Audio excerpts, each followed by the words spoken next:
Alrighty. So today we're going to try and improve Edie, please. Oh no, it's rice water. Rice water. So today we're going to try and actually go through the motions. Hey German, how's it going? Today we're going to try and actually do the run that is your lightning. You are lightning fast. No, not a scythe run. I have to polish the Black Knight Halberd run for Edie because the last video I had music on, right?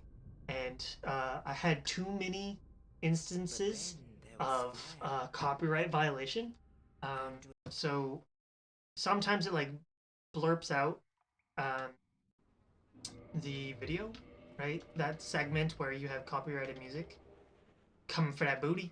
Yeah. So if you have too much, apparently, of copyrighted music, they'll just block your video instead of partially blocking your video. And there was quite a lot of good practice in that. So what I'm going to do is today, I'm going to do the run with what I intended the route to be. No RTSR, lots of health, lots of stamina. But then I'm also going to make save files progressively throughout the stream. And at the end of the run, hopefully I'll have enough time today, if not tomorrow, to do boss fights specifically. So what I'm going to do is I'm going to turn off, make it so I have unlimited iframes, so they can't hit me, but only I can hit them, right? Like I did with Gwyn the other day.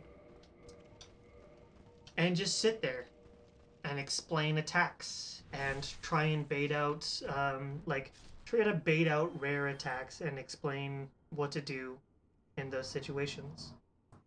Because I want to make it as comprehensive of a video as possible, right? And that means that I need to give it time to show an attack that is rare. So how to navigate those attacks with this specific build. And yes, I will eventually do a fucking scythe run, okay? God damn it. Fucking dumbass bullshit. It's not that hard.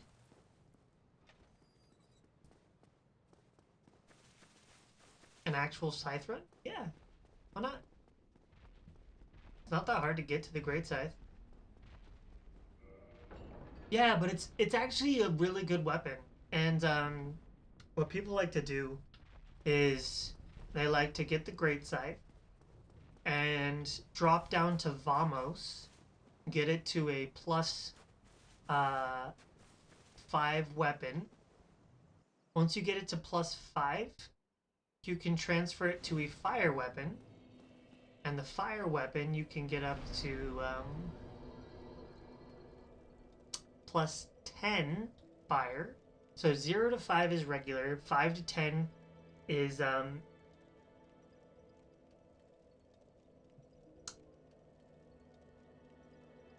to 10 is fire. Or no, you start at 0 again with fire. Oh, how does it work? Either way, you get chaos. You can get chaos really early on because you can actually stagger lock Quelaag. You can stagger lock Quelaag with a Great Scythe.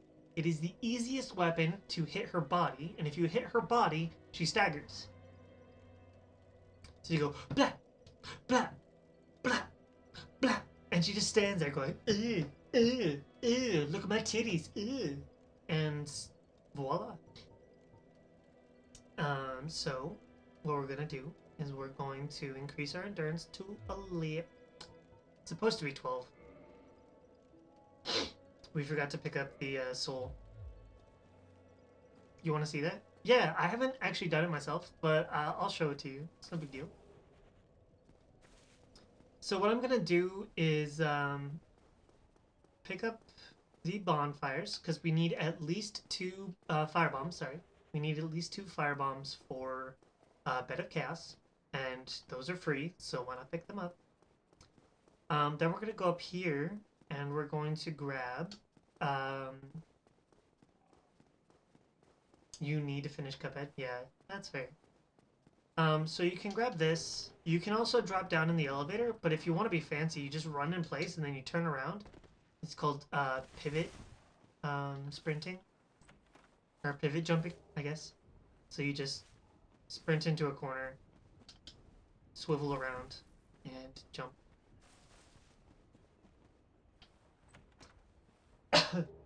It's because it's really basically because we're min-maxing, we want to get as many free items as possible, right? We don't want to have to farm, we don't have to buy, but we will buy because it's faster. I didn't need to pick up. You only need to pick up 1. I picked up 2, but you know, whatever.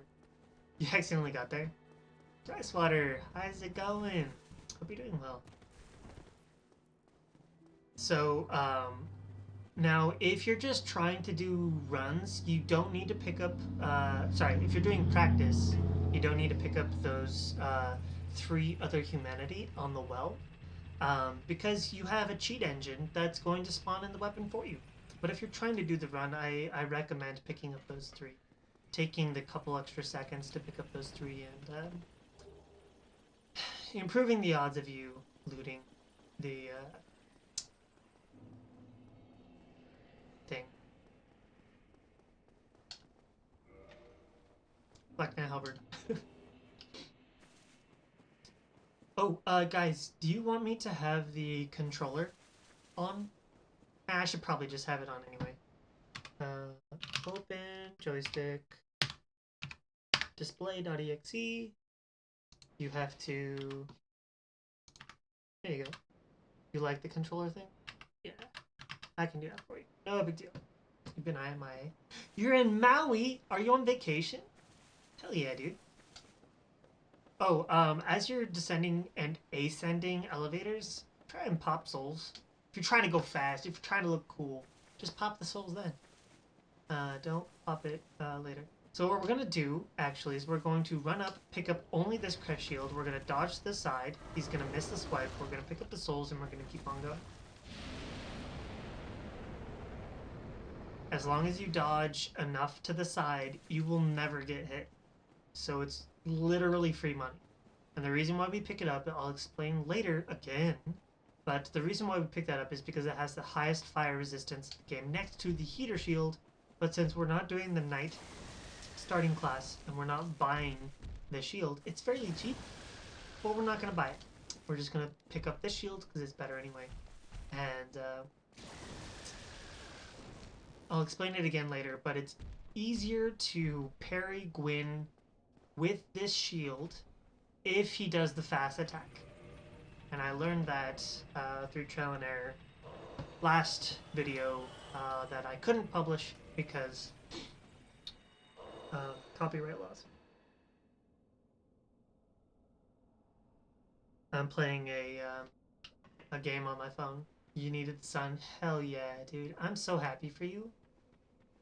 You worked really hard recently, and I was hoping that you'd be able to get that. So we need to make sure that we have at least 1,000 souls. We're going to get up to 12 because I was intending for you to pick up the souls in the Undead Asylum before you left, but I forgot to, so I picked up that. Now, I'm kind of thinking about removing the shield from the run, just because, yeah, stamina is good, but we don't use it for a lot of the fights just because it takes so long to actually be able to use it without fat roll. Um, so eventually I'll do a video on how to set up the Black Knight so you can parry him off the edge and show you all the attacks that he does, just so if he does one attack that you're not familiar with, you can know how to uh, navigate that without dying. Because we don't have that much health, he can two hit us, he can one hit us, he can three hit us. Yeah, just making it that much less likely for us to die is a good plan. Am I right? So yeah, don't run off the edge like I was about to. Actually, once before, you can run past the Black Knight up here, up this way. So if you grab uh, the souls and he's still aggroed to you up here, he'll be up here somewhere. Um, and you just run past him again, keep going up. He'll start backing up. He'll actually back up to here and fall off the ledge and kill himself. As you're just picking up the bow, as you're killing the twinkling titanite lizard. It's not consistent. Um, but it's happened to me twice, so I know it's possible. I know it's not a fluke. You just have to make sure you maintain aggro, and he doesn't rubber band all the way back to his position before getting back up here. Um, so yeah, easy peasy lemon squeezy. The reason why we use our bonfires is because, once again, all we have to do is smack it. We only have to do 1 damage, but because we just don't unequip our dagger, we'll just leave it up, and it does 5 damage, which is 4 damage more than we need. But Black Firebomb still only leaves it to 1 HP before it dies. So smack it so that it doesn't run away, and you can just throw a Firebomb and kill it. Easy peasy. Seems so much. Yeah, thank you. I feel a lot less stressed, at least in regards to playing. I also started my classes yesterday, and so knowing that my peers and my instructor are both very chillax is helping considerably. So we need to make sure, at the very least, we are able to buy the weaponsmith box. Everything else is just a plus. I also we don't need to buy that many.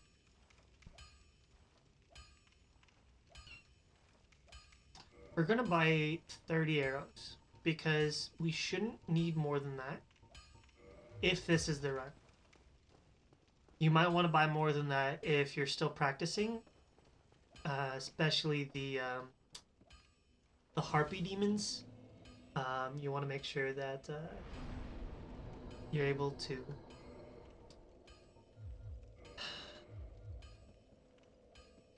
Sorry, I forgot to consume the souls. You want to make sure that you are able to shoot the harpy demons off. You know, make that Silver Knight and Orlando Knight archers more manageable. So you pop all the souls that you have today to this point. You don't need to have 14. You should only need to have 12. I think I picked up one too many souls. No, I just picked up. Yeah, I picked up one 200 consumable worth soul. Sorry, one consumable soul that is worth 200 souls. There we go. So you should be able to get to 32 as opposed to 232 by that point. Once again, playing my mobile game, so give me 2 seconds. Almost able to ignore it. And voila. It's an idler game, and I wanted to get to a point where I can actually make one place idle. Professional streamer, by the way. I'll also try to explain the parries for the attacks of the monsters that we need to parry along the way, or can parry. It's an option to parry instead of just running past stuff. But you can just run past stuff if you want to. You don't actually have to kill everything. There's quite a few attacks from these guys and the other guys, but the reason why I like killing these guys is because they have the opportunity to drop Titanite shards, and we like Titanite shards, right? So we pick this up so that we can free Lotric, so that we don't fat roll while we're killing the gargoyles. That said, I'm also going to let you know that you don't have to free him. You just have to sprint all the way up to gargoyles. You don't have to do any of this. You can go straight from Andre up to the gargoyles. Sorry. You have to go straight from Andre to kill the Asylum Demon, bone out, go from Andre to gargoyles. GG. You don't have to do anything else. But I'm choosing to make it safer for you, just in case you wanted to continue doing the free Lotric, go down, kill Lotric, pick up his thing. We have the ability to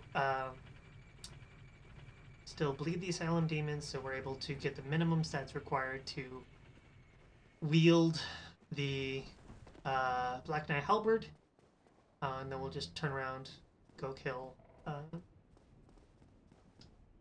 gargoyles. So the reason why I say you don't have to free Lotric and you don't have to kill Lotric before doing gargoyles is because once you kill gargoyles, Lotric frees himself and goes down to Firelink Shrine. The reason why I like to free Lotric, get his ring, then go back and kill gargoyles is because 1, you can fast roll.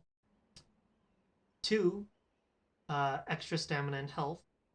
Makes it a little bit more cozy. 3, because there is that one lootable there's that one lootable humanity in the barrel.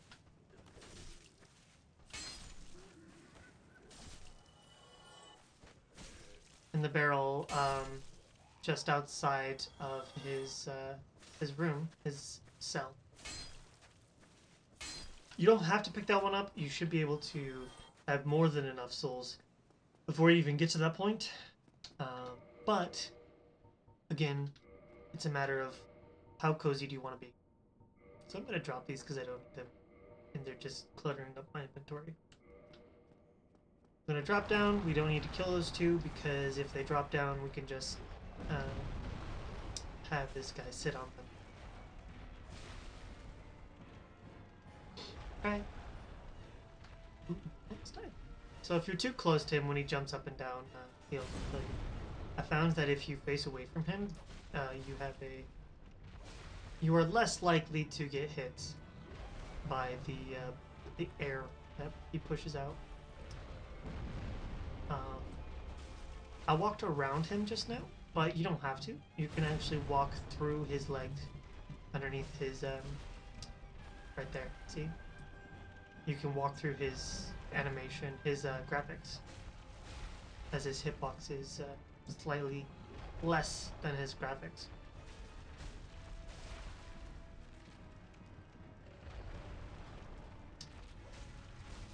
Have you been sleeping well, Jimmy?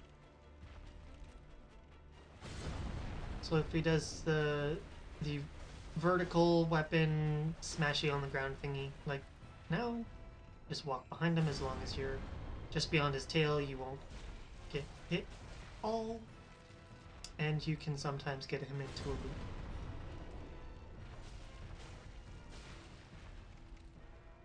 It's pretty boring, but extremely easy.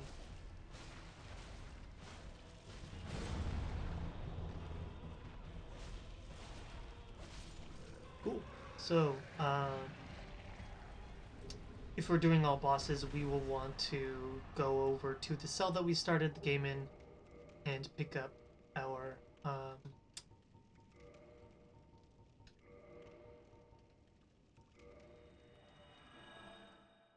peculiar doll so that we can go to the painted world of is it Ariadel? and kill Priscilla. Poor Priscilla. So we're going to get a minimum of 18 dexterity. So unlike unlike strength, where if you two-hand something, you can actually have 1.5 times uh, the strength that you have. Or to think of it another way, is if it requires 32, you only need 75% of 32 in order to two-hand the weapon. So 75% of 32 is apparently 22. I thought it was 24 for the longest time, but it's 32 or 22. Don't I have enough souls? Did I put too many into endurance?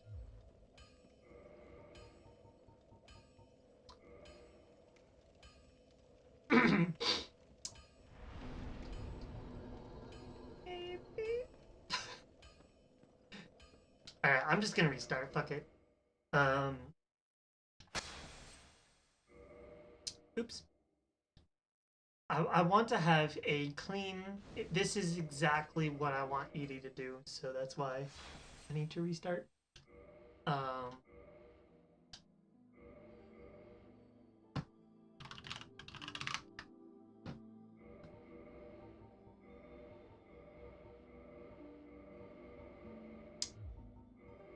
Alright.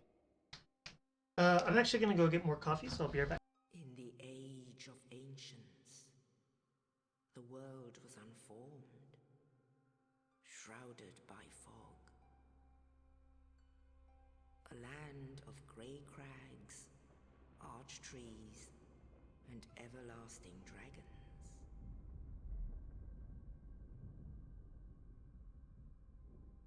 But then there was fire,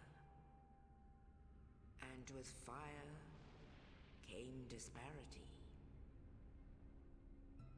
Heat and cold, life and death, and of course, light and dark.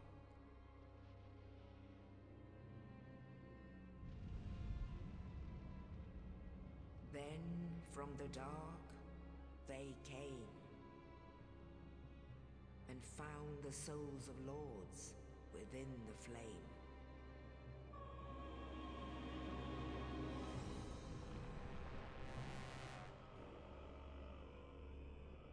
Nito, the first of the dead.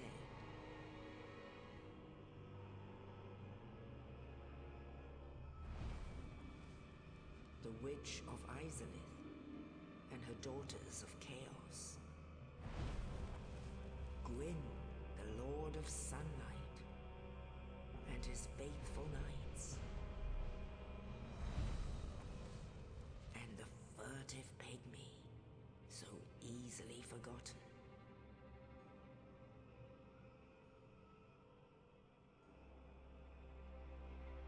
With the strength of lords, they challenged the dragons.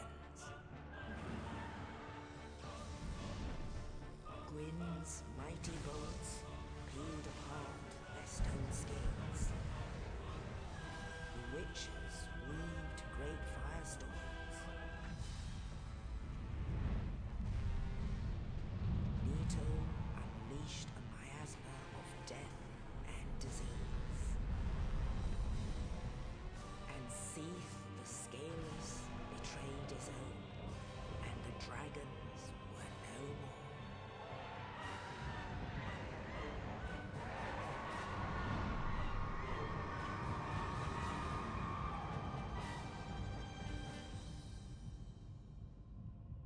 Thus began the Age of Fire.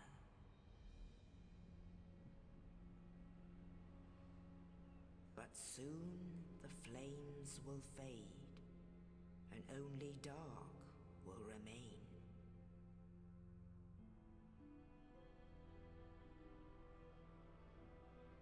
Even now, there are only embers, and man sees not light, but only endless nights. amongst the living are seen carriers of the accursed dark sign.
Sorry, forgot I muted myself. I'm back. Thank you for waiting. Waiting. There we go.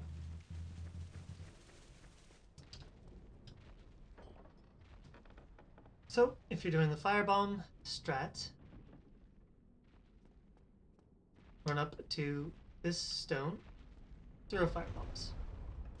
I waited because I was showing off, but you should be able to throw 3 if you're spamming. And roll 2 dead. Easiest of peasies.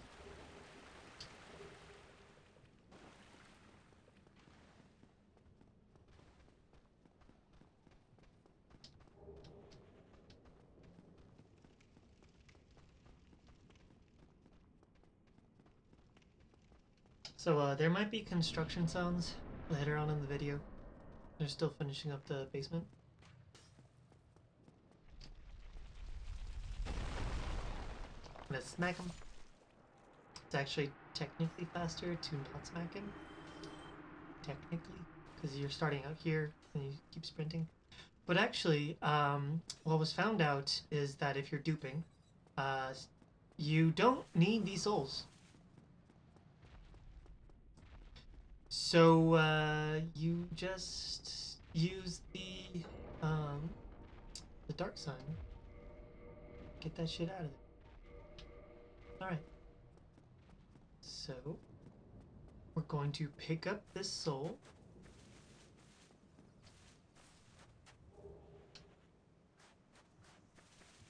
We're going to continue on.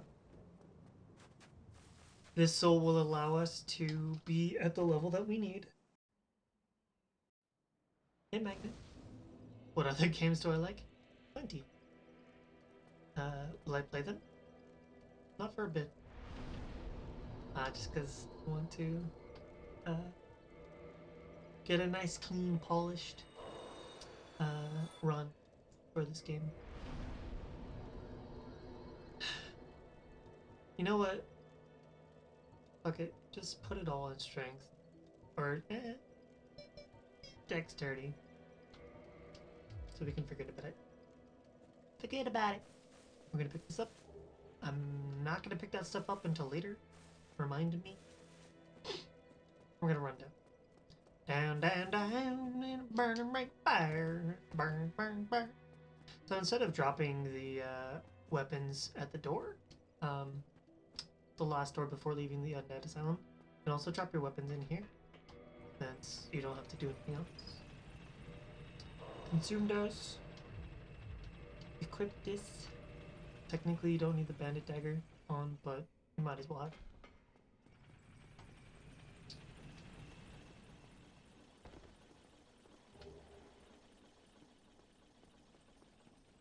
I'm also thinking about picking up the Firekeeper soul over there by the ghosts at the beginning, just so you have extra healing. So Magnus, other games that I like. I like Dark Souls 2, Dark Souls 3, Kappa. But I also like Halo. I loved Halo. I love Dragon Age series. I love the Mass Effect series. I love um, Call of Duty up until Modern Warfare 3. Um, I love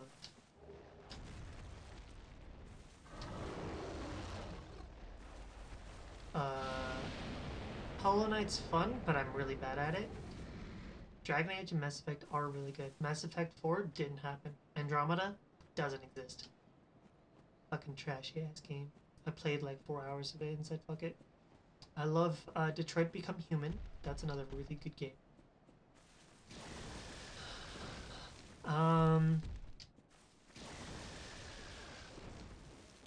I play League of Legends. Sometimes it's fun, most of the time it's not.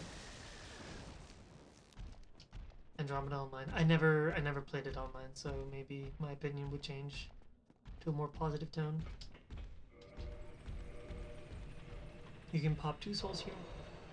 If you're trying to go fast, 3 if you're not. I like Fallout 3, Fallout New Vegas. Haven't beaten either, but I like it. I like role-playing games a lot. Uh, nah, we'll just spend those souls later. Let's see, what else do I like?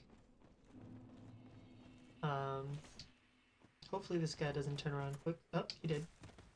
That's okay. We'll just come back up here. Let him join us. Um, what else? I love Fable. Fable's great. Fable 3 is kind of meh. Oh, because we're using the cheat engine for practice runs specifically, not the run, but practice runs. Um, it's in our inventory. Again, all you have to do is have gadgetlimage.exe, not .exe.config. No, no, no. .exe. That will just be in the background. Spawn it when you kill those monsters, or you can actively hit the spawn button. Save got glitched. Ugh. I'm sorry to hear that. What's another game that I enjoy playing? I like Idlers a lot. A lot. So like Adventure Capitalist. Sponsored. I like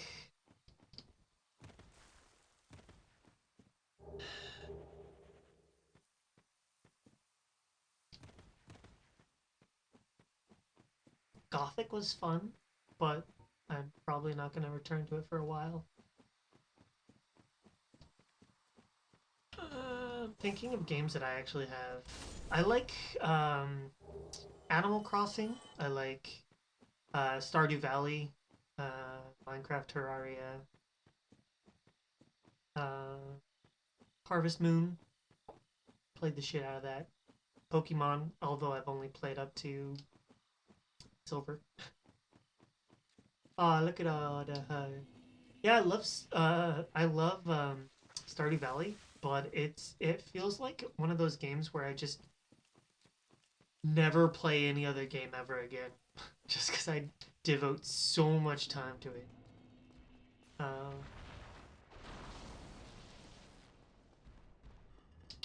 and I'm trying to make these videos, so I'm gonna do this first, and I'll play other games.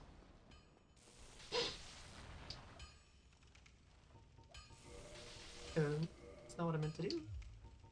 Purchase item, weaponsmith.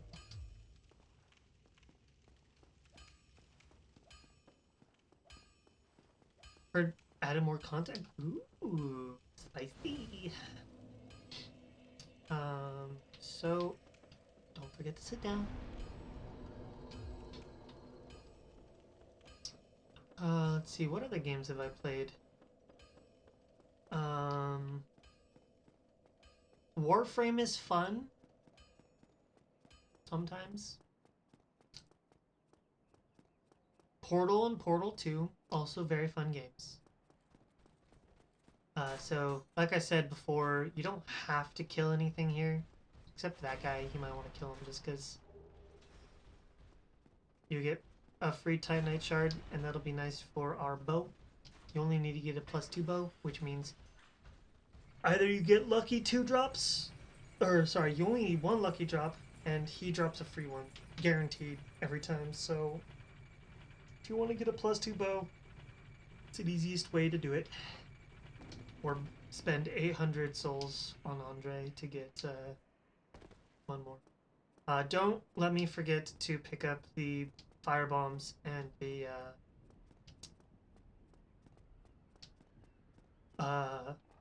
homeward bones there.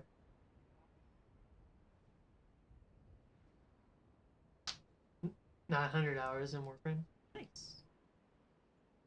Let's see, what's another game that I like? Um, I like dating sims. I used to play them a lot. Feels lonely, man. But eh.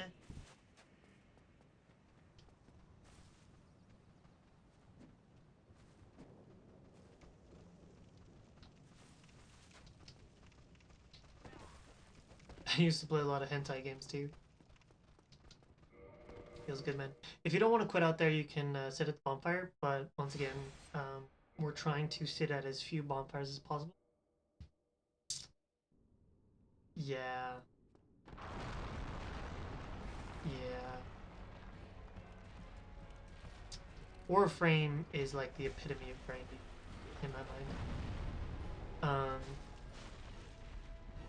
Damn it.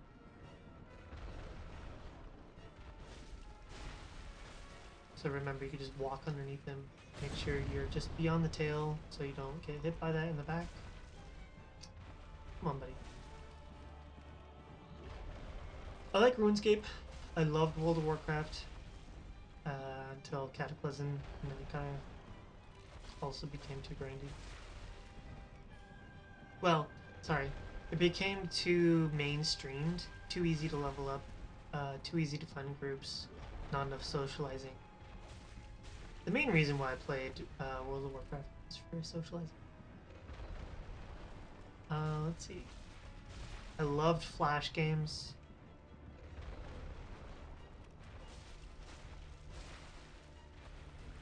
Probably won't play anymore because Flash is no longer supported. By the way, it's not deleted, it's just no longer supported. So there are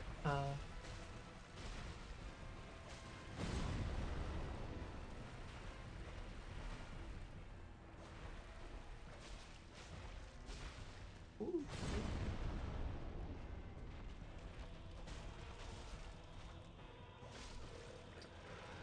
This guy gives you a homeward bone. We're gonna use it.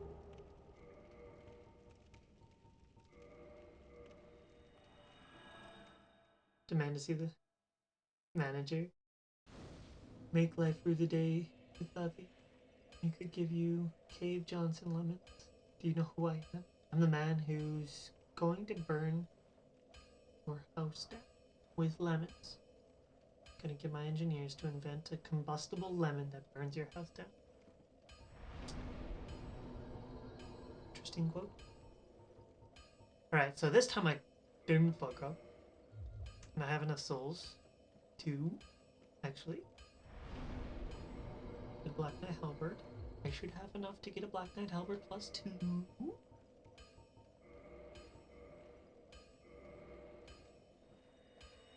I did play Portal 2.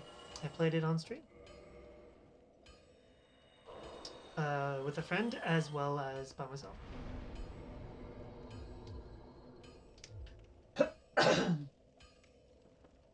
So, now that we have the ability to use the Black Knight Halberd, we're going to equip it and be naked, because otherwise, I lied. We're still going to be fat rolling, but that's okay because we don't really need to roll because we're busted.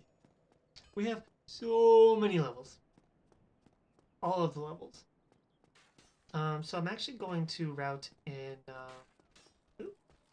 we're just going to kill these guys just for the sake of practice. Oop. Also, because we're not going to be running past... Since Andrew Ryan. I don't know who either of those people are, so I'm sorry. I'm a plebeian, I know.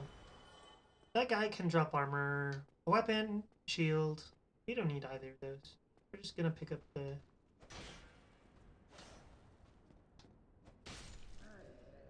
Tynitrid. Ooh, lucky. Lucky!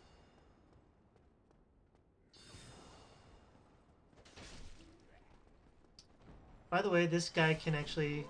Nice. That guy can... I'll explain it in a minute. Just give me a second.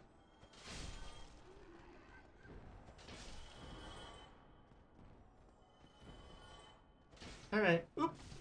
We missed. It's okay. So the channeler can stand here and attack you through the wall. So make sure that if you can't see him, either standing here or here, casting spells at you, if you cannot see him, don't stand there. Because he will kill you. Just tip you. Huh? What? Cave Johnson was the guy who made you the portal stuff. Oh yeah. The guy with the overhead speakers. Towards the end of the game. Right? So an easy way to do this, I think, an easier way to start out the fight is to go... Nice! I whiffed, but you can just walk around, baiting out the overhead attack. We killed him. We don't need that weapon on anymore. The cake is a lie. I love the credits. The ending credits of that game. The singing at the end is just... makes up the whole game. So good. Gladys. Yas. Sorry, COVID. Just joking. That's a bad joke. I apologize.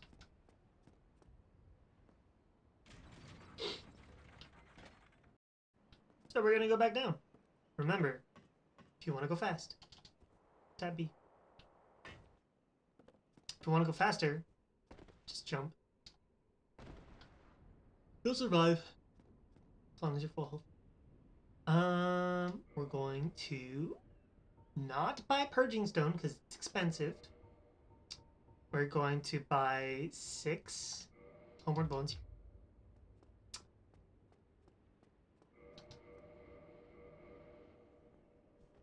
We're going to drink just to be sure. We're going to R2, R1,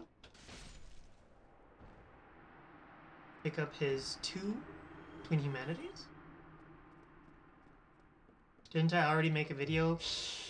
So yes, I've made 3 so far. The 4th one was deleted because I was listening to music and there was enough copyrighted material on it that they said, nah, nah. And now we're gonna go down, down, down, burning ring of fires, yeah, burns, burns, burns. And because it was deleted, I decided instead of muting the video and putting non-copyrighted music over it, I just make a new.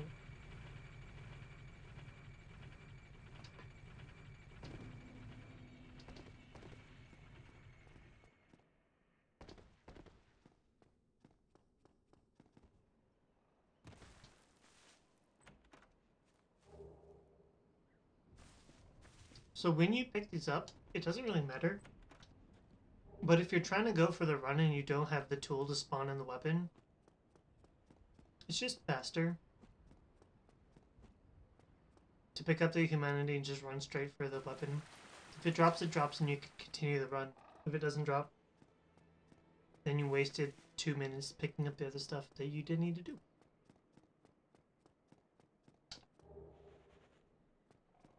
Yeah, I have Bioshock. I planned on playing it. I just haven't gotten around to it yet.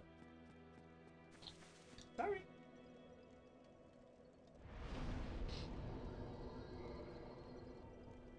Alright.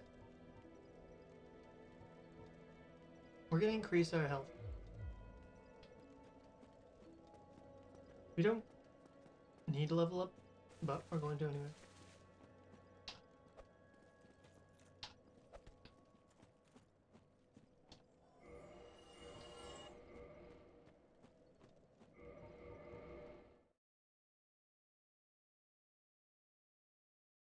I know. That's why I'm doing it, but not just for her. I also want to make it so that the game, from a casual perspective, is more palatable for people like Zach. People who are not that bad at the game, but there's a lot of extremely frustrating points that can be trivialized if you use specific strats that you might not be aware of if you don't have considerable amount of hours in the game and don't want to put that many hours into the game to actually learn those things. So we have the ring. I put it on. Time to go kill Quilla. Eventually I'm going to show you skips that are not quit outs. They are fall control, abusing slope, speeding up your fall speed so that you survive a fall. Because in this game there is a timer for fall distance. If there's not a kill box, which is a 2-dimensional plane saying if you pass through this, you die. Sometimes it's not 2-dimensional, sometimes it's a square, but for the most part it's a 2-dimensional plane because you're just falling to your death and they want to speed up that animation. But if you fall too far, there's a timer for how long, how many seconds it is before you die. Not a distance thing. A time-based thing. So, you can speed up your falling animation so you don't actually exceed that time, and you safely make it to the bottom because you have fall control. We're not going to pick up those souls because we don't need them.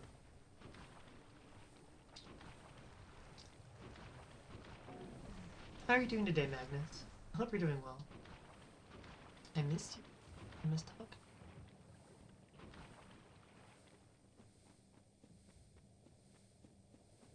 Has life been busy for you? Oh, baby.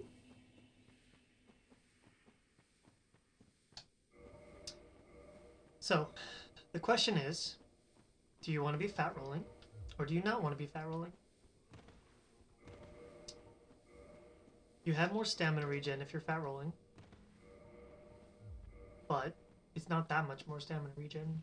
So, is it worth it to you? If it's not, it's not. If it is, it is. uh, I'm just not going to equip it. You can actually get some damage from that, so be careful. You can get the Steppy Stomp damage, where you take partial chip damage.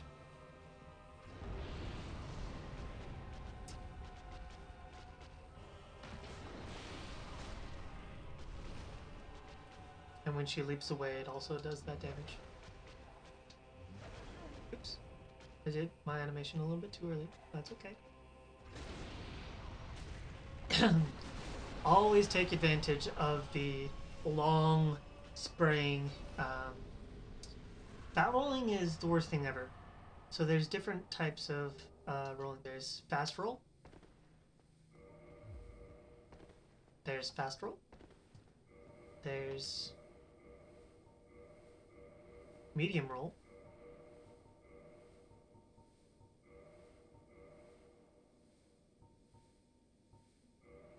And I can't. There we go. That's fat rolling. And there's one beyond that where if you exceed 100% of your equip load, you actually don't roll at all. We're not going to talk to her because we don't need to just yet. We will want to later once we are able to go fast warping. We don't need it now because we want to actually go faster at this point in time and go all the way back up to Firelink Shrine. Or if you're brave, unlike me, you can go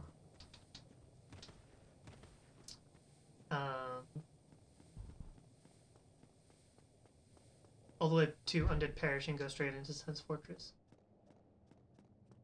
She almost didn't grab the Lord Vessel. Ouchies. Yeah, I stopped watching when she got to the archers.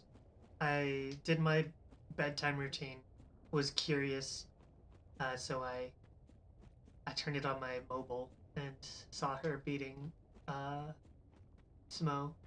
I'm like, oh, nice. And then I went to sleep. So the reason why we want the shield on and not the weapon is because we don't want to be slowed down with the heavy-ass weapon. And the shield gives us stamina regen. So why not?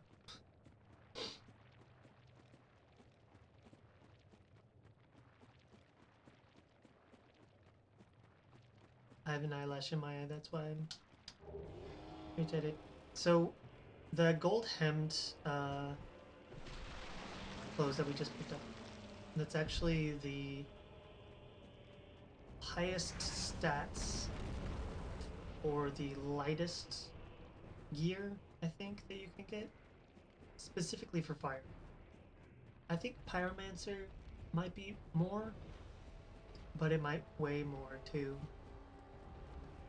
I'll look into that, because Pyromancer's not too much further out of the way.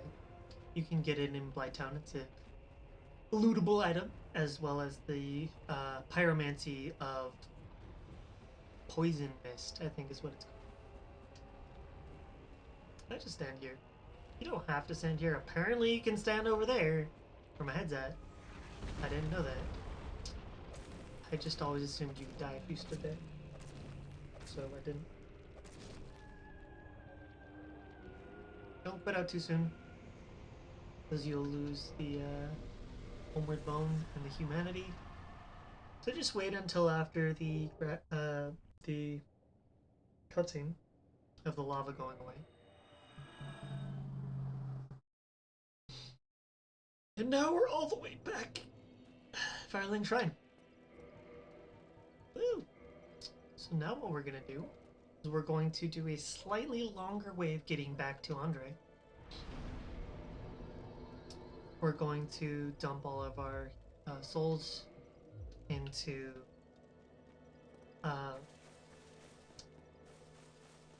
endurance. we're going to run past everybody.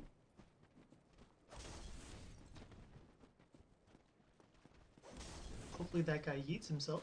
He didn't yeet himself as he normally does. Because he can throw himself. For some reason, when they leap, they can actually go the super leap. Because the game's consistent. And he can super leap himself over you, Mario hop on top of you, and bounce off the cliff. He doesn't always do it, but it's funny when he does.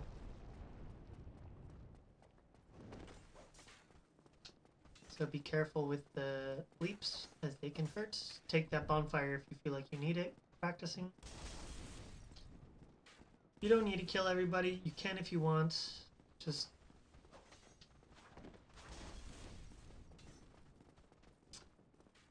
equip the Black Knight Halberd. Easy peasy. Because we have a master key, we can just open this up. Got pretty good. Yeah, it's actually not that hard to run through this area. The only hard part is that the end of the running leap of these guys can actually hit you. So that's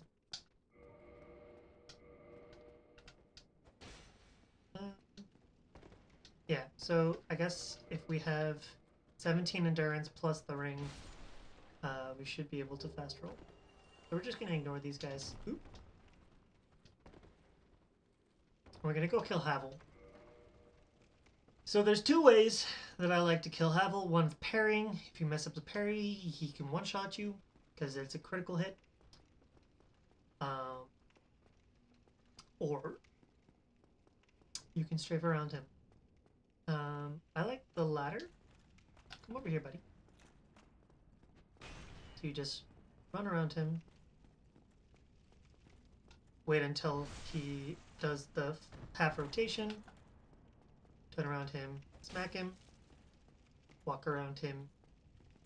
So he's gonna do the one glitch. Oops. Nope. That was bad. Turned out okay. So we killed him. And now, with the Havel's Ring, we should be able to equip some armor. I don't know how much armor we can actually equip. Apparently you can equip the head. Alright, you can equip the chest. I think we'll fat roll if we do. Yeah. Okay. Or medium roll, sorry. just go! Go forward! Not that hard to run. You just press B and press forward. So we wanted to do that. Because we want to have some armor to make it harder to kill us. Now, if you're doing hitless, you don't have to worry about armor because you're not getting hit.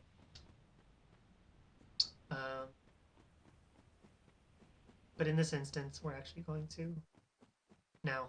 So the reason why I chose to do this is one, Havel's armor allows us to wear armor later on in the game, all of it, as well as you get 2 more Twinkling Titanite, so we can get up to +3. And if you spend a little bit more time, you can actually go farm the trees or the 3 moss. We're going to go a little bit past Andre, sit down at the Undead Parish, Andre's bonfire. Go to the Snuggly the Crow, drop those items, and away we go. Have a +4 weapon before we even enter Anne Rolando, which makes the Smoke and Steam fight that much easier. Alright, so we have 2 of 3. Now we're just going to be looking for blooming purple ones. And apparently miss 2 auto attacks. Or ones. Damn it. I keep calling them auto attacks.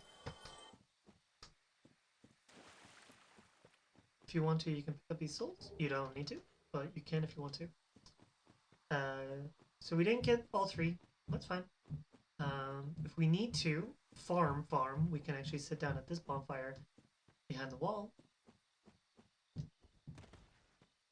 But we don't need to. And it's faster to just homeward bone back to Undead Parish anyway, so we're not going to do that. Did I sit down at the Undead Parish? I didn't. Nice. It's okay.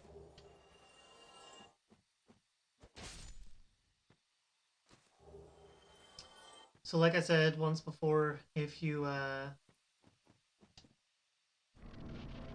loot that soul without killing them, they will all three spawn at once, and they can stagger lock you to death. So try not to do that. There's a couple more. Apparently, we're not destined to get that item, which is okay. We don't technically need it.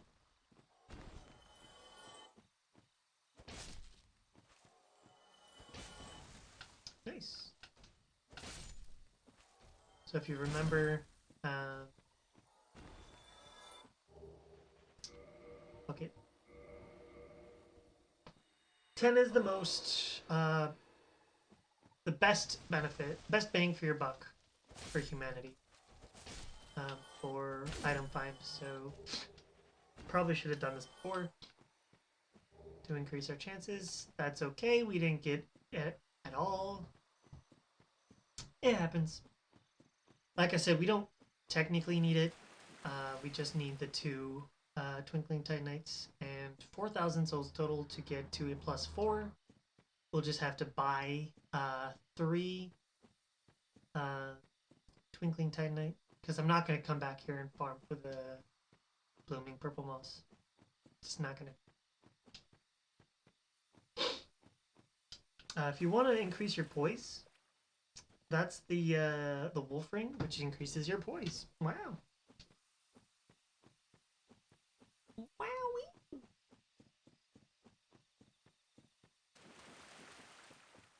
So, my mistake. You should probably pop at least up to 10 humanity. So before you start farming the moss, just to increase the probability of you actually getting the purple moss, regular purple moss, and the red moss, bleed blood moss or whatever it's called. You don't need to buy anything, but I'm just going to, oops, increase this here. We already have 2 Titanite shards, so we're just going to do this now. Do we have 50 arrows? We don't have 50 arrows, so we're just going to buy 50 arrows. That's 100. In Dark Souls 3, it's actually easier to go in increments of 10 because you just hit right bumper, right trigger, left bumper, left trigger to decrease by 10. Sit down here. Woo! Then we're gonna go drop our moss. And again, we'll have +4 before we even get into Anne Orlando, which is pretty fucking broken. God damn it. Stupid eyelash.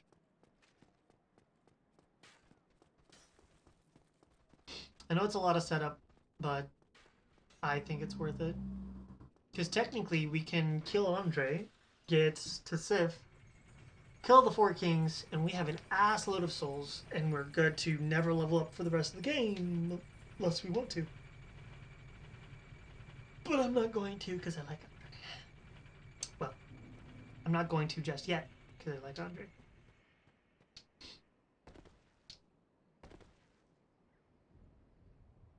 Nice. So that happens sometimes. It's okay. I'll just run. Do it again. Murdering Andre, I know, right? He's gonna be like, oh, talk to me. And I'm gonna be like, no, I'm not gonna do quantity storage dupes. See you later. Oh yeah, kill Petrus. We'll do it later. Murdering Andre gives us the ability to get the Crest of Artorias for free. Now, technically, we don't have to do that. We can go through the Hydra area. Technically. That way is better for all bosses, because then you can kill the Hydra for the DLC, and then go straight up to Sif from there. But we're doing 80%. I don't know if Edie's gonna do all bosses. But if she does, I'll be prepared to do that routing.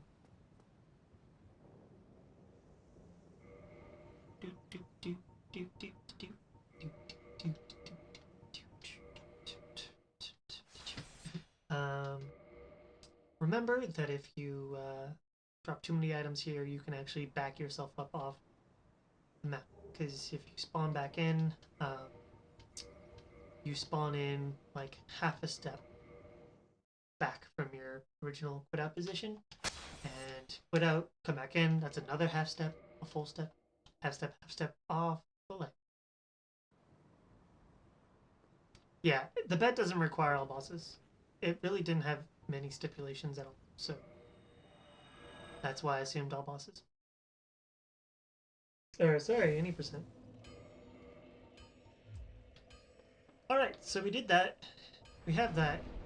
We have +4 weapon. We don't technically need to level it up ever again.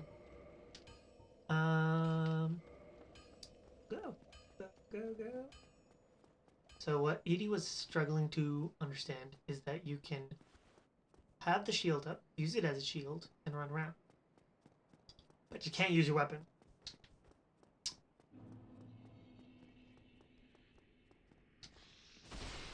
That's okay, you don't have to understand that.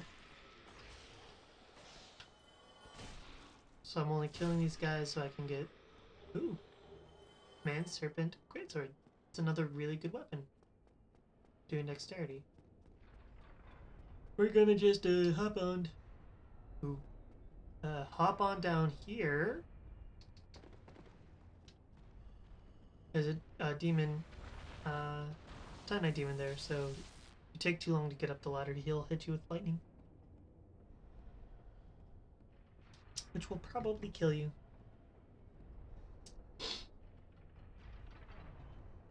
Oh, sorry. The first video that I made, Magnus, was with dupes, glitches, and skips. This is a dupeless, glitchless, and skipless playthrough. So, this time I'm going to remember... Why did I come up here? I don't need this. Sorry. That's for if you're using the Crystal Halberd.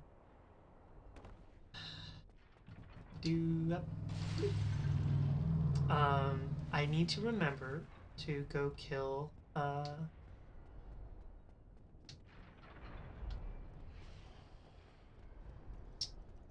Ricard. So the easiest way to navigate through this area is to remember. That's bullshit. That shouldn't have hit me. To look down, have a higher field of view. Sorry, to be more, how do I describe it? This. To look down on your character more so that you can see the axis better.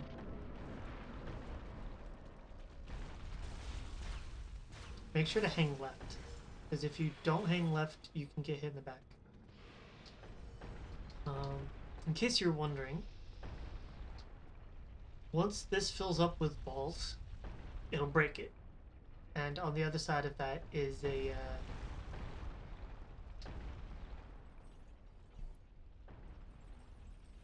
ring, a gold covetous serpent ring, and that increases our item find. But we don't need it in this run because everything except the halberd is not RNG. I guess technically the moss is RNG, but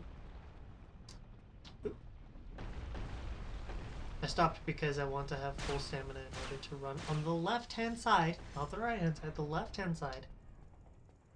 That'll allow us to stay safe. I noticed that Edie also gets snuck on by this guy. So we're gonna kill that guy first. Because she doesn't aggro if we kill him first. He aggroes if we go up and kill her first. Oops. I'm gonna die. I didn't die. That's why you lock on after you running R1. So you're running, you press R1, then you lock on. So if you noticed, it's a lot easier to tell where the X's are So the first set, it's plenty of space in between each one.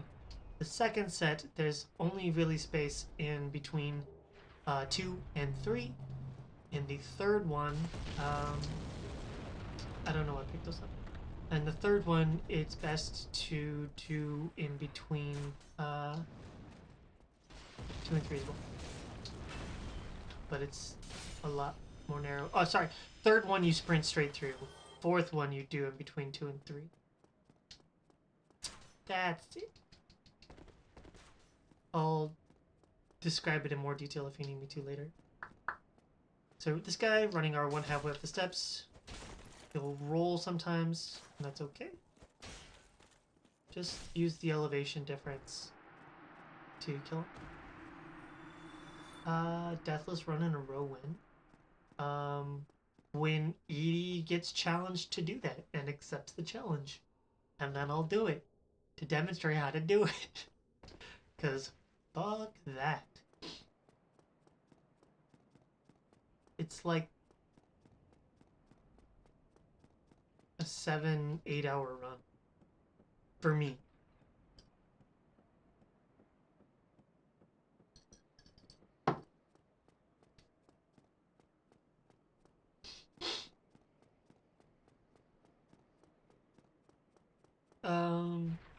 Is she doing a deathless run of Dark Souls 3 against Gino Machino? Because if it's a race, Gino's gonna win. He speedruns. He knows how to beat that game, hitless and fast.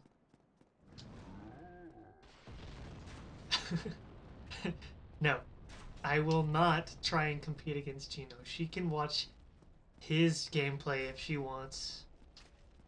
He's got plenty of it. If you want to use our TSR setup, that guy is actually pretty easy to consistently do that. We're gonna kill this guy for peak strats, so we don't get hit with fire bombs and we have more room to mess around in the fight with the iron golem. You don't have to kill him, because technically you could just stay on the edge. I'm on the edge with you. And cheese him off. But with a +4 weapon, you don't need to do it. Yeah, I'm not sure of that either, so I'm just gonna not till she does it. Or attempts to. Oops. Almost got back. And that's why you take the safety bonfire. Ooh.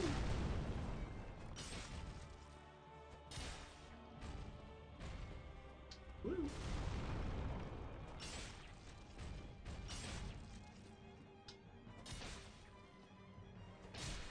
So apparently if you hit his feet specifically, he'll stagger sooner. If you hit his calves, he won't stagger as quickly.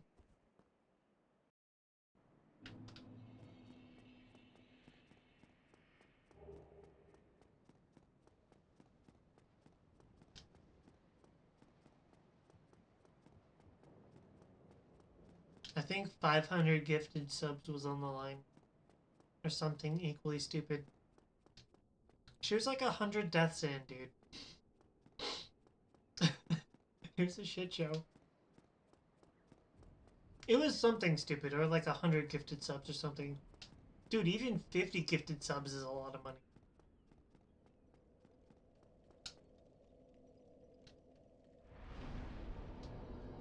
Sorry, I should clarify. That was somebody else in chat. That was not Gina who said that. And she's like, oh yeah, sure.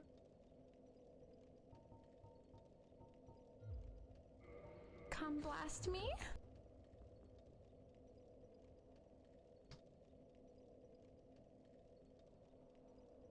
Game over.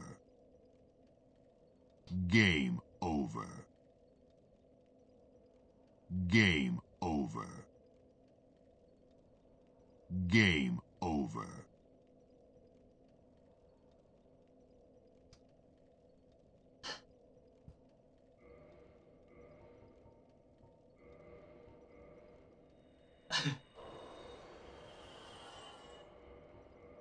Thank you, German. That's awfully nice of you. I appreciate it. Hey, Carrot. Well, guess you can use my emotes now. Woo! No, I saw that you followed me. I try not to call out people. Game over. God damn it. I try not to call out people who are lurking in my channel just because sometimes people don't want to be noticed. That's okay. Actually, we're not going to do that. We're going to do 24 just because I like even numbers. Fuck.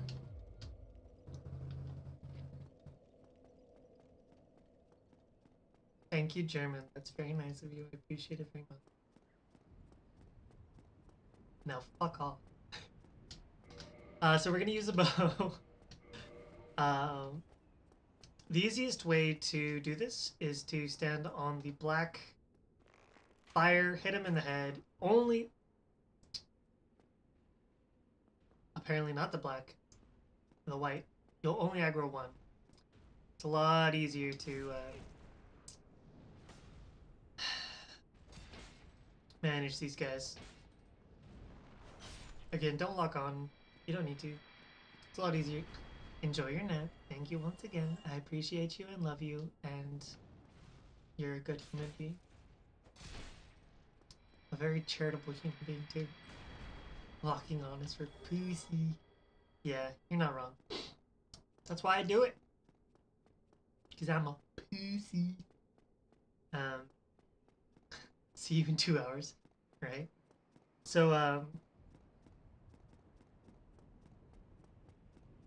I killed those guys, one for the free, we want all the free items that we can get, right? So Twinkling Titanite is in that left chest, as well as I get to have my 2, even numbers across the board except for attunement.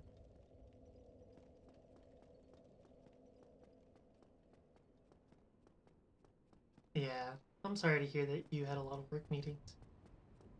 Enjoy the nap. Give Tank a hug for me.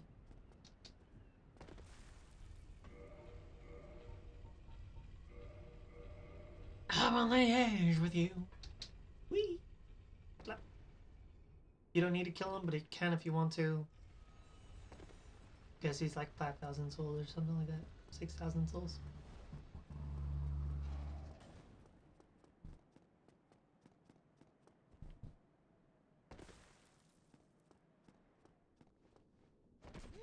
Oh, nice. Fucking bunny hop me. Pop, pop. Oh, sorry. Carrot, I saw that you had followed the other day.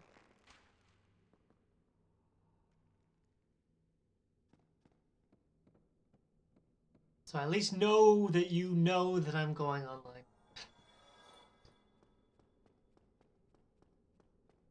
I appreciate your follow, by the way. It's very kind of you.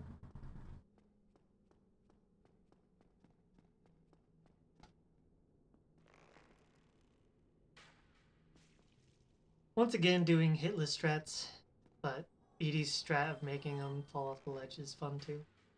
You didn't even know I streamed.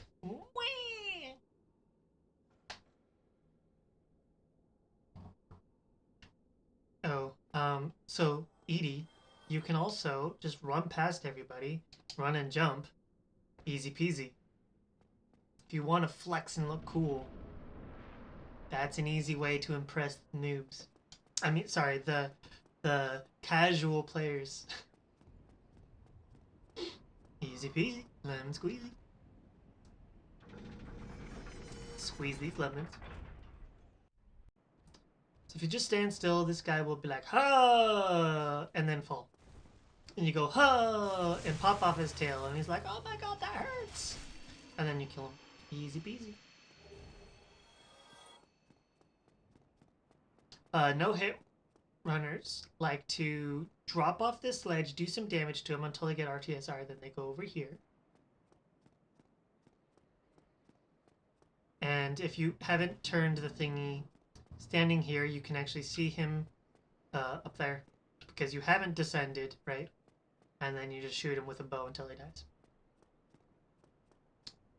But you don't have to do that because it's not that hard. You just walk off a ledge, plunging attack, pop off his tail. He gets Angies. You recover. You kill him.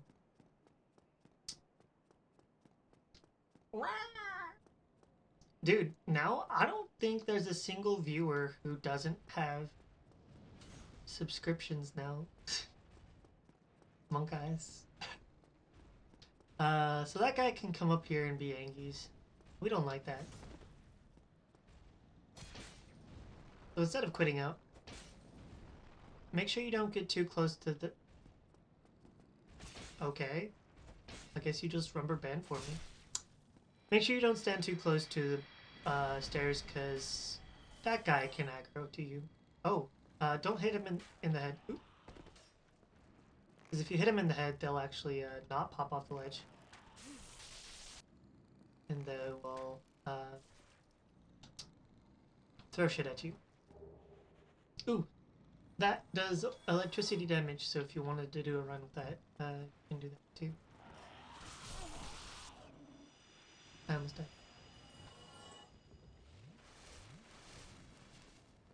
Edie is a pro at walking off edges. Too true.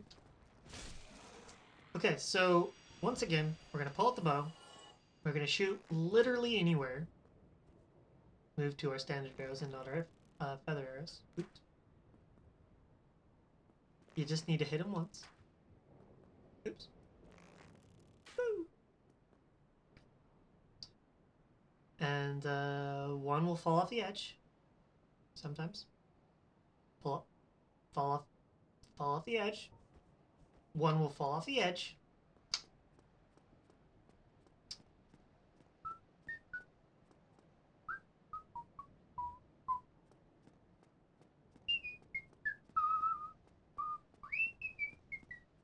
Now he can't get out because he's technically... You fuck.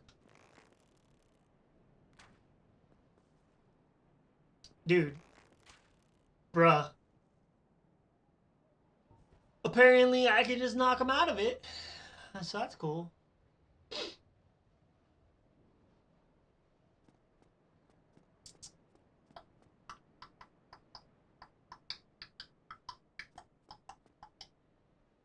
I have no idea why he... There we go. Jesus. Alright, since I think we're equipped enough, we're going to take the random damage. Oh, we didn't take random damage. Nice. Once again, if you're super unlucky, you can be hit by one of those arrows. So just try to run down the middle as much as possible. So if you get hit by an arrow, you'll get blasted off the walkway. Just letting you know. So try your best not to get hit by those. Don't you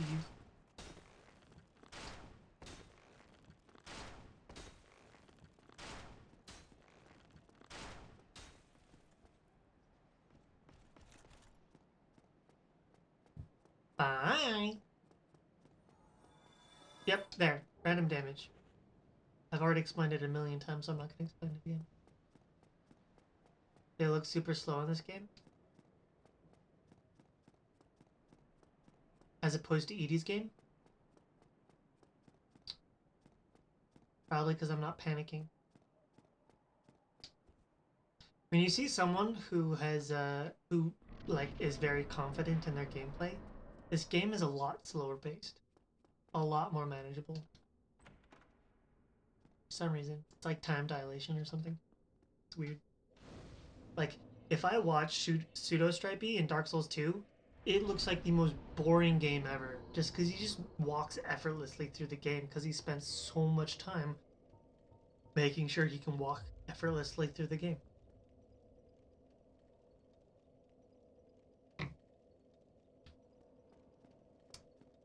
Actually, we need these souls. Actually, we need more than these souls. We should be fine. We'll see. Oh, sorry. Those arrows in particular are slow. Arrows in this game are slow, just in general, right? But those arrows are also very slow. And they will fuck you up.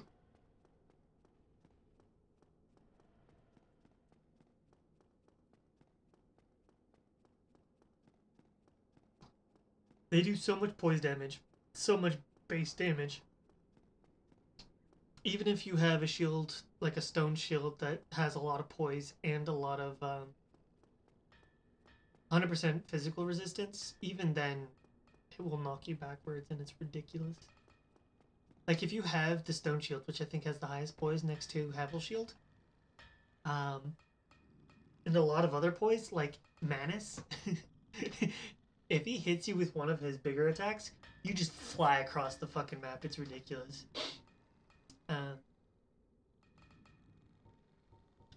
So we need to buy 3. We cannot buy 3.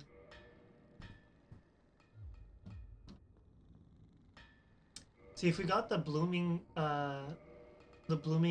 purple moss, we should be able to get the weapon already.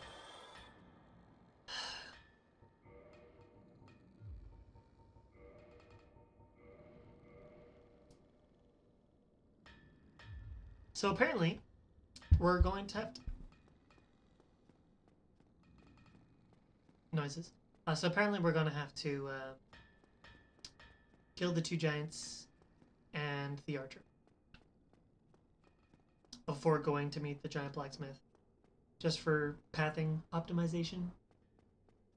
Pathing optimization. There you go. Boop. Boop. Which you aggro this guy. I like this visual cue. Whee! Blap, blap. Sometimes you double hit them, sometimes you don't. If you don't, sometimes you get hit. Because they can cancel themselves out of their stagger animation, which is cool. Alright, so now we should be able to not only buy the last Twinkling Titanite that we need, but also be able to increase our upgrade the weapon to +5, which is nice. So I'm kind of thinking that we do need to farm. So here's the thing. We don't need a +5. It's just nice to have +5. Also, you can kill Simone Ornstein with a +2. So you could also just... Sorry, a +3. Because we're going to pick up Havel's Rain. And Iron Golem doesn't take that much more damage between a +3 and a +4. So you don't need any of the purple moss. You don't need to drop those things.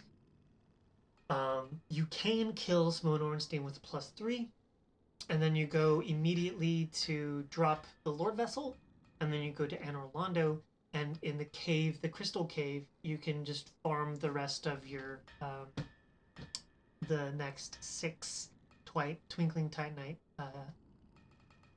shards, chunks. Twinkling Titanite, sorry, in order to get it. Right, so you don't need to buy anything, you don't need to drop anything at Snugly the Crow. But this way you can have a +5 weapon before Simone Ornstein, if that's the pathing that you want.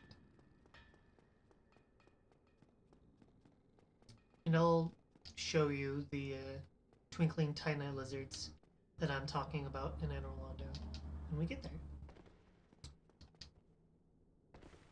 Trying to be a little bit fancy.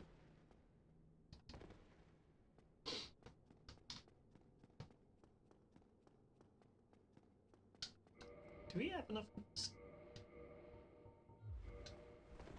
Oh, dude! Nice. We have enough to have all of the equipment we need for the rest of the game. Nice. So if you enter to the right side... Where the fuck are you going? I am so fucked.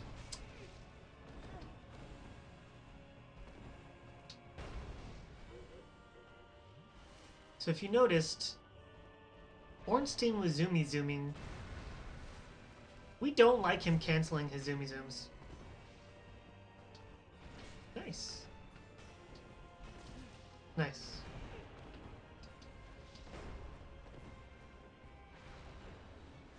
Nice.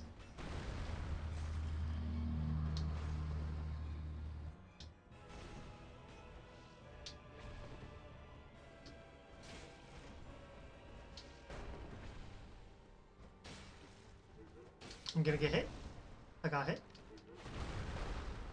Surprised I didn't get hit. Fuck. Sucks because you have to pay attention to both of them. Because that happens. We don't want to be here. Careful. If you saw Smo doing that leap attack,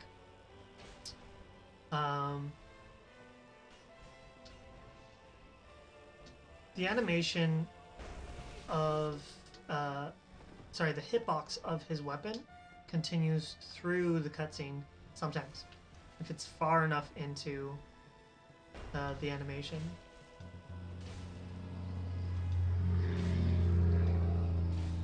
Two hits to stagger, but be very careful for the jump up. If you use 2 attacks, that's enough of your stamina so you're not able to run or dodge roll out of the jump, sit, lightning. So be careful with that. We didn't need to do that. Whatever.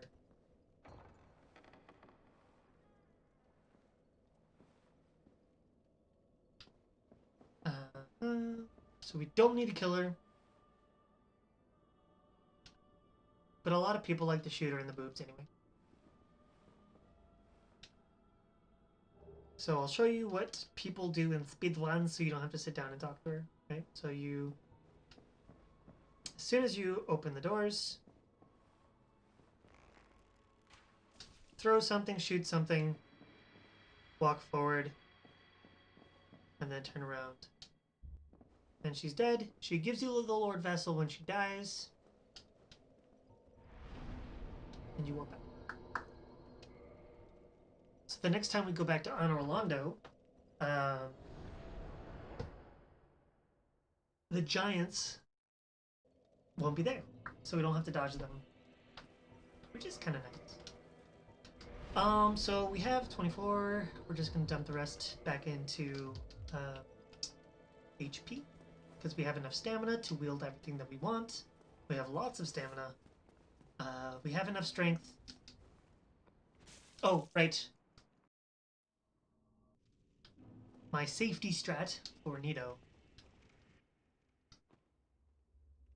We need 6.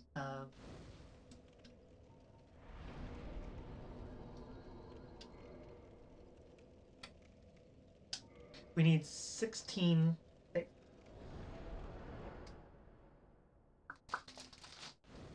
Ow.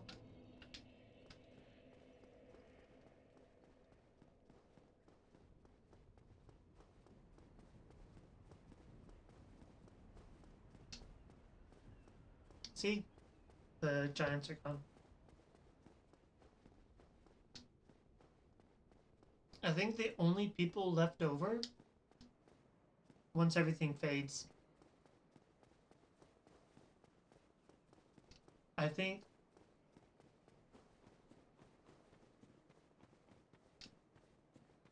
some of the Silver Knight archers are still there. And I think some of the harpies as well. But I think everything else despawns.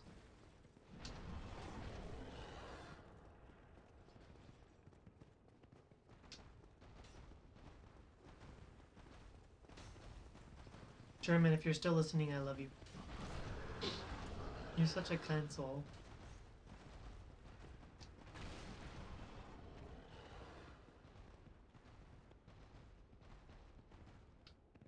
So we don't really need this.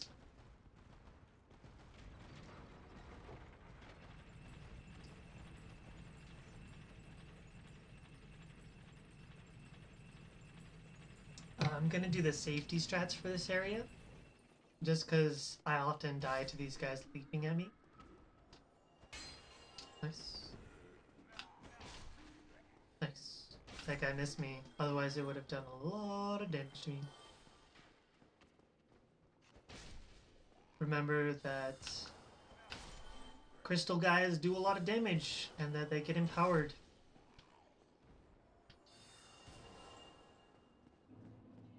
You can bait out that last guy.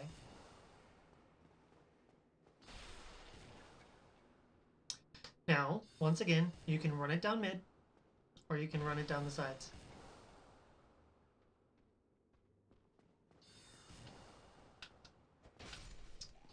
I like to run it down mid, but you don't have to. Go, go, go, go, go, go, go. That guy can leap at you, so be careful. You can get hit by the arrows here, and you can get hit by the spell. So be careful with all those things. Now don't equip it yet, but we need to remember to use the rare ring of sacrifice. Oh. The reason why I say don't equip it yet is because this guy up here does a lot of damage because he has a crystalline sword. And he parries you. That parry will fuck you up. Be careful. So here's another one of the lizards showing us that we don't need to buy anything. If we like a +4, Samoan Ornstein is not that much faster. And, well, you don't need everything. So we also want to be naked, so we die faster. But with this ring, once again, we don't have to worry about being cursed. Like I messed up last time with.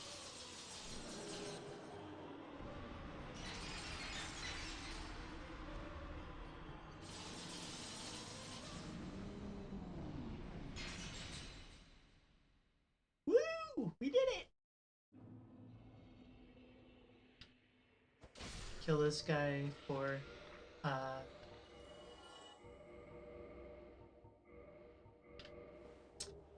the self key. We don't have to sit there because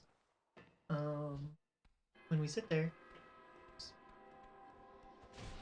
well, sorry, you can't sit there if you want to farm humanity, but if you homeward bone or use a spell homeward or use dark sign, you cannot leave the prison. The prison. So you'll be teleported back to that bonfire, so you don't have to sit down at it ever. But it allows you to farm humanity if you want to do that. You don't have to, but you can if you want. Running R1s, lock on after you press R1, like I'll demonstrate it again. Make sure you have plenty of stamina. Run straight at 1. Press R1, last minute. We're fine. Yeah, so you use that actually to do a fall quit out off of the map. Remember that they can leap at you, so be careful, watch out for that. Now those two ladies drop, they have considerably more health, so it takes 2 hits instead of 1, running R1, and then base R1. They drop 2 AoE healing miracles. That's kind of nice. That's your thing. You like healing allies. Careful with this lady. Those do bleed. And they do a lot of bleed bar. So, be very careful. Do the running R1 lock on to kill her. Even at a plus... Yeah, even at a +3, I think you can one-shot her. We did all that.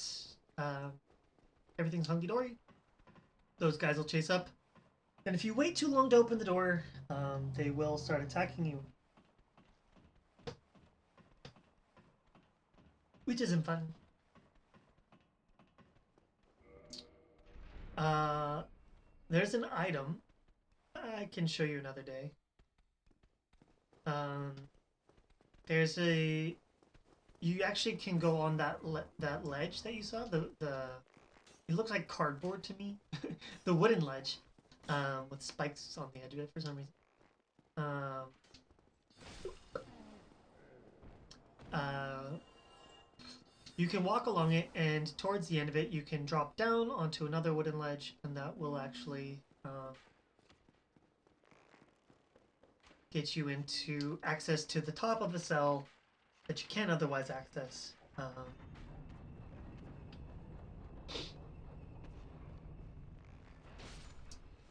That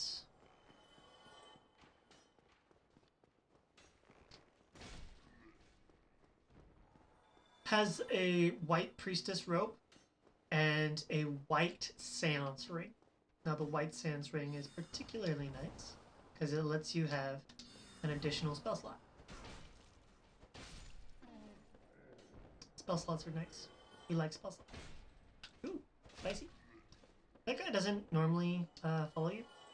Be careful for the bow guy. Sometimes he can actually move and then hit you. Not always, but sometimes.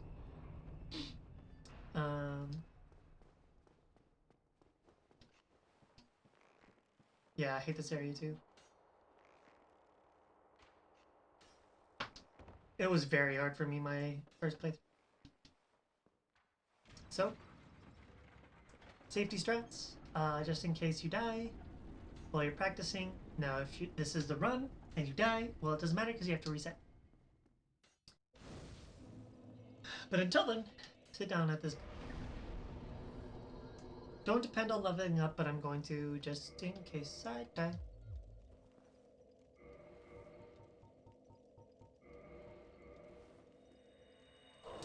Because I have a feeling I'm going to. Because last time I played this, I died. Quite a bit. More than I should have. So, something about this next fight. Uh, there's a couple of ways to do it. Um, if you want to get his tail for the casual playthrough, you wait until he's right in front of you and starts to cast spells. And then you run to your clockwise around him, his right, your left. And it'll cause him to rotate. And he'll actually do damage to his crystal himself. And you'll be able to hit his tail. I don't know how many melee hits it is, but it's 2 spell hits if you have 99 hit. It's used for a speedrun for all achievements. Because you need to have all unique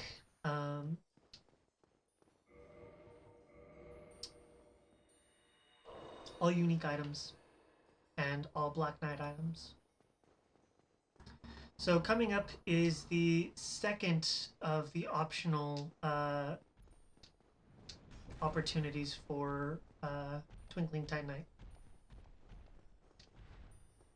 Drop down, turn around, running R1.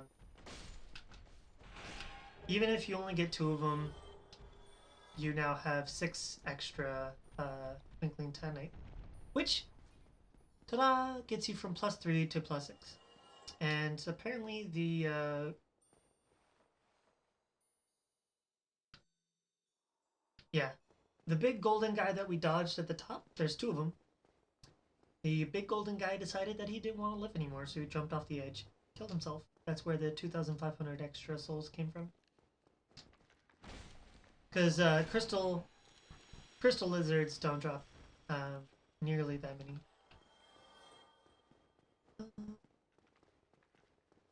What the fuck? He doesn't always do that. He lived. See how he does a fuck ton of damage? Apparently we didn't do a running R1. I don't know, there's something really weird about that guy. I like to use a bow to pull out these guys, because fighting more than one at once, if you make a mistake, you die, because they can stagger lock you, and they can flip you up into the air, and it's Very scary. Okay. I was like, why the fuck are they living? They're not.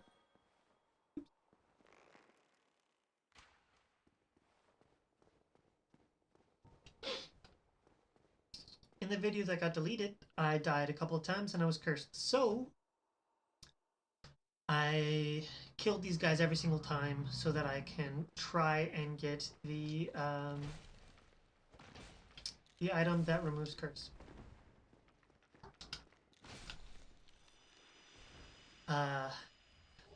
Purging Stone. It took like 3 or 4 deaths to see before I got the Purging Stone, and then was able to... Oh, that's why I'm not doing as much damage. I don't have 32 strength right now. I only have the base 22. So once we get to 16 faith, the rest is going to go into strength. Because it'll help us do that much more damage against Quinn. So right now, actually we're just going to melee this.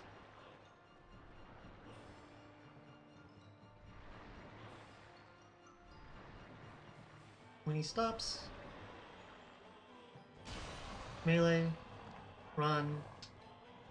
The center of his belly takes a little bit more damage than if you go off to the side. Make sure that you look up so you're paying attention to what he's doing. He starts casting the spell where his hands are in a ball in the middle.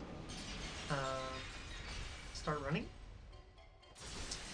Like, as he was just about to do, he starts charging a ball in the middle, and then it's like a radial in front of him, a cone. I guess it's like a 180-degree semicircle in front of him that does a lot of the crystals, and you get knocked up, and it's scary, and you take a lot of damage. We don't like that, so we're not going to try it. Okay, now we have 16. Cool. So we once again we get 16 so that we can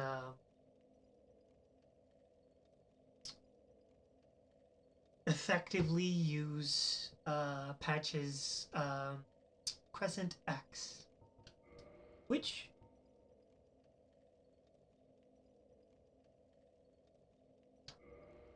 we can do now.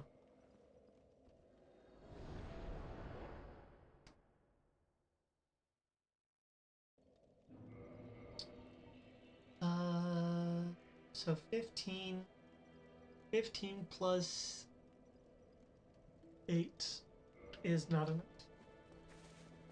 Tits. Oh, that's why. I didn't kill Petrus. Ooh. Yeah. Blah.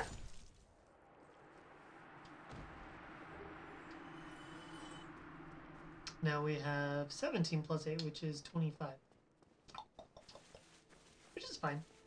It just means that we need to use RA4, you cannot be. So if you don't talk to him and have him warp you down to the Lord Vessel, just plunging down like I did earlier, he doesn't like you, and you'll never talk to him again. Until you beat Gwyn and walk out, instead of starting the cycle anew by lighting the bonfire. So if you walk out, Kaith, Koth, however you want to pronounce his name, Kaith, and Frampt will bow to you along with a bunch of other serpents. And there's reference to serpents in Dark Souls 3. I don't know if they're in Dark Souls 2. But effectively, the idea is the difference between Dark Souls 1, 2, and 3 is that they're different cycles along the path of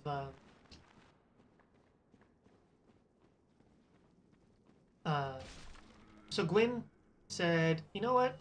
I like not dying. So I'm gonna not die. By casting a spell that uses the kindling of fire of the Lord Souls, and that makes it so that there's enough soul, energy, power, whatever you want to call it, to cast the spell of what's it called? to restart the cycle.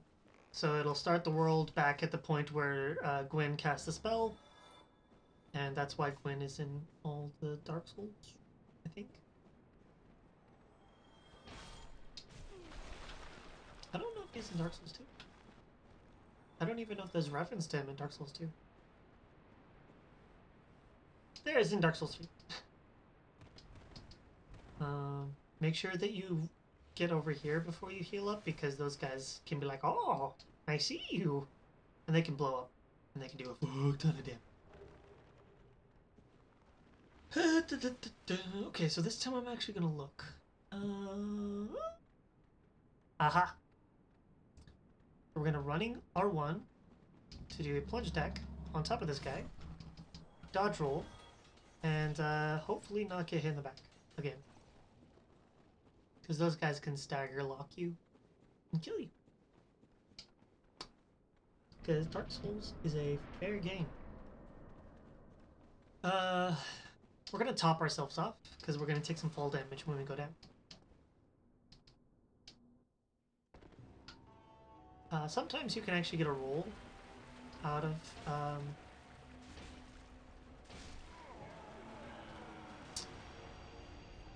landing. It's kind of hard to get it though.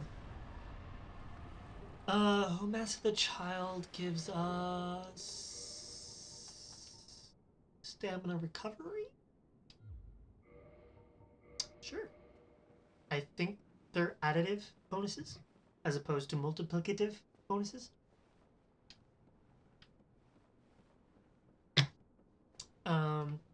If you need souls, there's a consumable soul there. You don't need them. In theory, we don't need to kill anything else except for apparently those two giants and the archer. But here's a more consumable souls.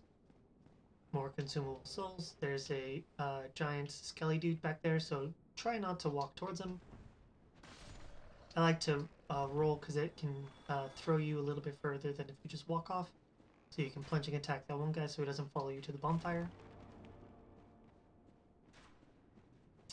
The archer can shoot you in the back and he'll do a lot of damage, so listen for the fire and just try and engage when you're supposed to roll.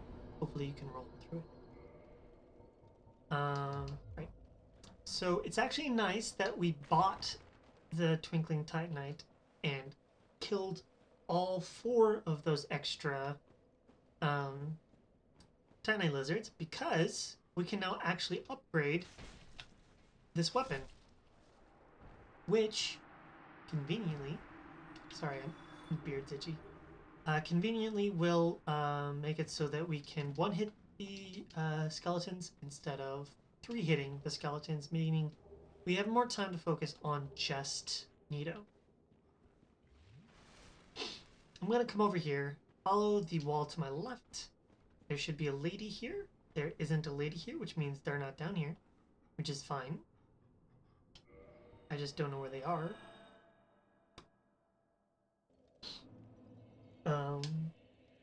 We're going to reinforce our present act to +5, which is really nice. Extremely nice. I didn't know I could do that. Whoopsie.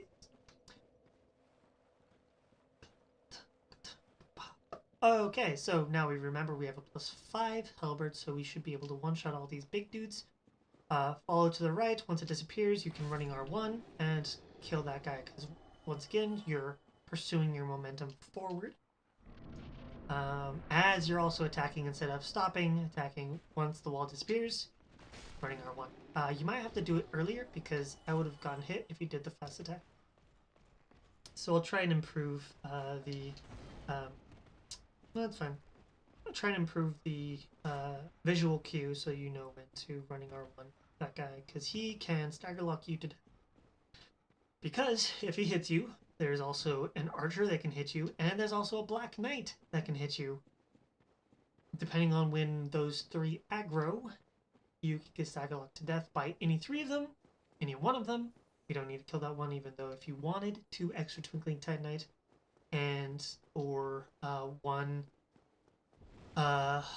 white Titanite chunk for a divine or occult weapon, that crystal lizard drops that. You should be able to just run underneath that arrow if you're holding up weapon, but that archer can also hit you in the back. So if you're not full hit points, remember that he can do a lot of damage.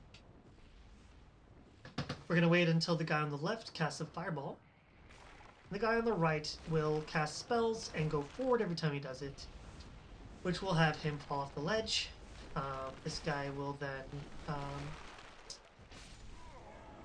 be 2 hit, apparently. We can pick up this soul if you really want to. So 2 souls of a hero in this room. The first item that we got was a soul of a hero. That item is soul of a hero. Be careful for fireballs in the back, apparently. Kristen Dax, we're going to equip it first. We're going to try and bait out. Immediately go into blocking, because he can always, not always, quite often he will start out with the plunging attack of the weapon.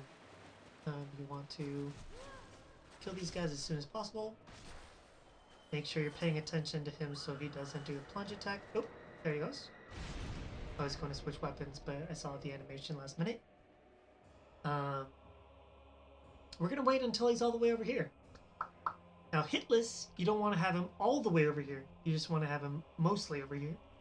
Because once again, there's 2 giant skelly dudes that you can aggro if you're too close to them. We don't want that. 2 aggro skelly dudes. Sucks. If he hits you, he does a lot of damage and can toxic you. So be very careful. So when he does that, you can actually run away and avoid it altogether. But if you block, you actually stay standing. If you don't block, he'll do a little bit more damage and knock you in the butt. Sucks. But for most attacks, you can just circle around him.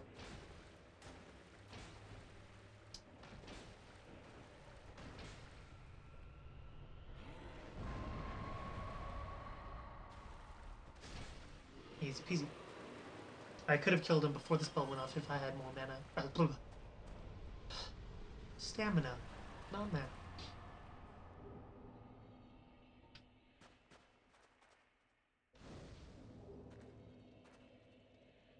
Alright, so he'll give us a lot of souls. We can level up if we want to. We don't need to. We're going to go down, and burn and make a fire. If we have enough humanity, we can unlock the shortcut. So, I don't think I have enough humanity. I have enough humanity by 1. So that's cool.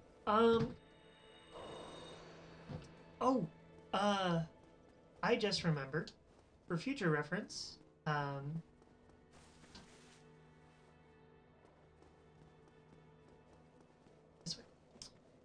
for future reference, we want to pop all of our humanity, assuming we don't die throughout the entire run, before Seath. Because using our humanity before the second encounter of Seath, not the first encounter, the second encounter, although the ring doesn't hurt us, we don't lose our humanity. If we do it in the first encounter, it's not necessary.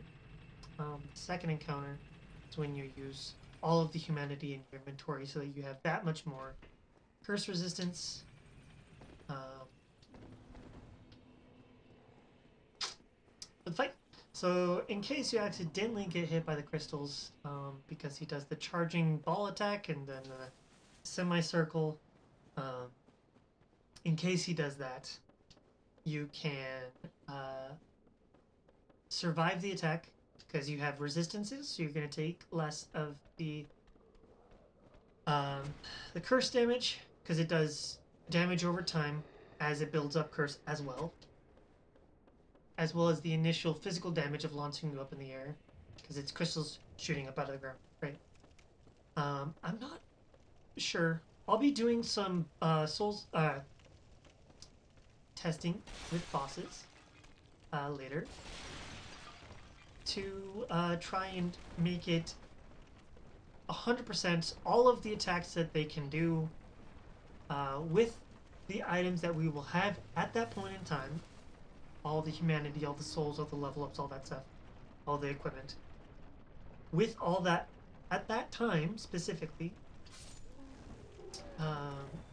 show you exactly all the contingencies, all the spells that they can do, all the attacks that you want to punish, how many attacks you want to punish, make it down to a specific science, like if he does this attack, move over to this position and hit him twice, hit him 3 times, hit him 5 times.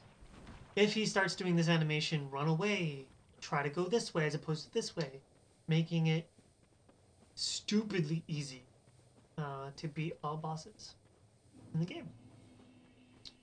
For all bosses in all 3 games. That's the idea, at least. Eventually. It's going to take me probably many years because I'm going to get burnt out on doing this. It's fun right now, but I'm going to get tired of it.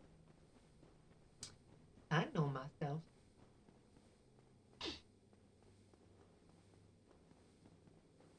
So because I like to be fancy, I'm going to drop down the middle. Now, obviously, if there's the staircase over here, you can just walk down. But I like to be fancy, so I'm going to heal up and drop down. Because it's fine. Whee! Now you look towards the exit. The one immediately, you can see the wall. Instead of eggs, you see a wall. If you see a wall, that's the Illusory wall.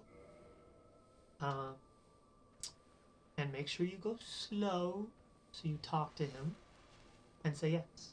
You say no, you can quit out, come back in, talk to him. Or you can go back to a bonfire, come back, talk to him. Or you can kill him and try not to die to the itchy beard. Try not to die to the egg, the things that spawn. I'll show you in a second. Enter the covenant. Say yes. If you say no, it's okay. Just quit out of the conversation. Come back in. Talk to her again. Offer humanity. Yes. All of our humanity. We don't need it. Okay. So now the shortcut is unlocked. If you kill him, those pop out and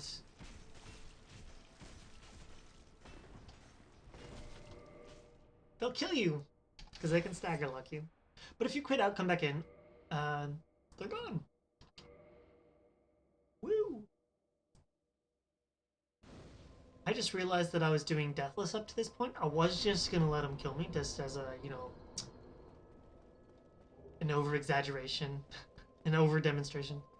But then I realized that I had done Deathless up to this point. So I might already get the glitchless, stupeless, cheatless run by not dying by making this video. So I'm going to continue to try to do it Deathless. Because that'd be kind of funny to do it Deathless while demonstrating it. Because the last couple of videos I've done a lot while trying to demonstrate it. Anyway. See, we haven't used all 50 of our arrows. You walk up to this guy. You don't have to do it here specifically. Aim roughly below. That'll aggro him. Black Nani? Oh my god. Oh. And die. And that's funny. So we do it. Not all of the Eggmen are passive. Nice. Yeah, not all the Eggmen are passive, so be wary that sometimes they can show up behind you. If they grab you, they will put an egg on your head. If they put an egg on your head, it will consume half of the souls that you get. Not if you consume, you pop them, right? If you pop them, you get full souls, I think. Don't quote me on that one. I haven't done it in a while. You do it for all achievements. All the souls you get from killing things, from bosses, everything, consumes half of it. And once it gets to, I want to say 100,000 souls or 250,000 souls. Let's just say 100,000 souls. So once it gets to 100,000 souls,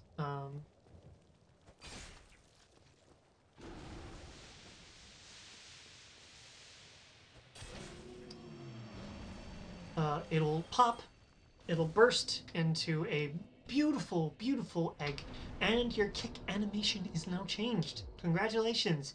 You now, instead of kick, you grab onto them, and you do like an alien versus predator, alien style latch onto their head, and it does damage. It's gross. I hate parasites. It's my phobia, so I really try hard not to have them do that. Yeah, so that's cool. In case you're wondering, the large fire ember is down that hallway. There are 3 more Taurus demons along the way. 3, including that Taurus demon, which, by the way, there's a wall there. They can't go past it. So if you wanted to, you can just use a bow and arrow or spells and kill them. Save. 100% guaranteed souls. Speaking of 100% guaranteed souls, you can just pick those up, run and jump. You'll survive from the site.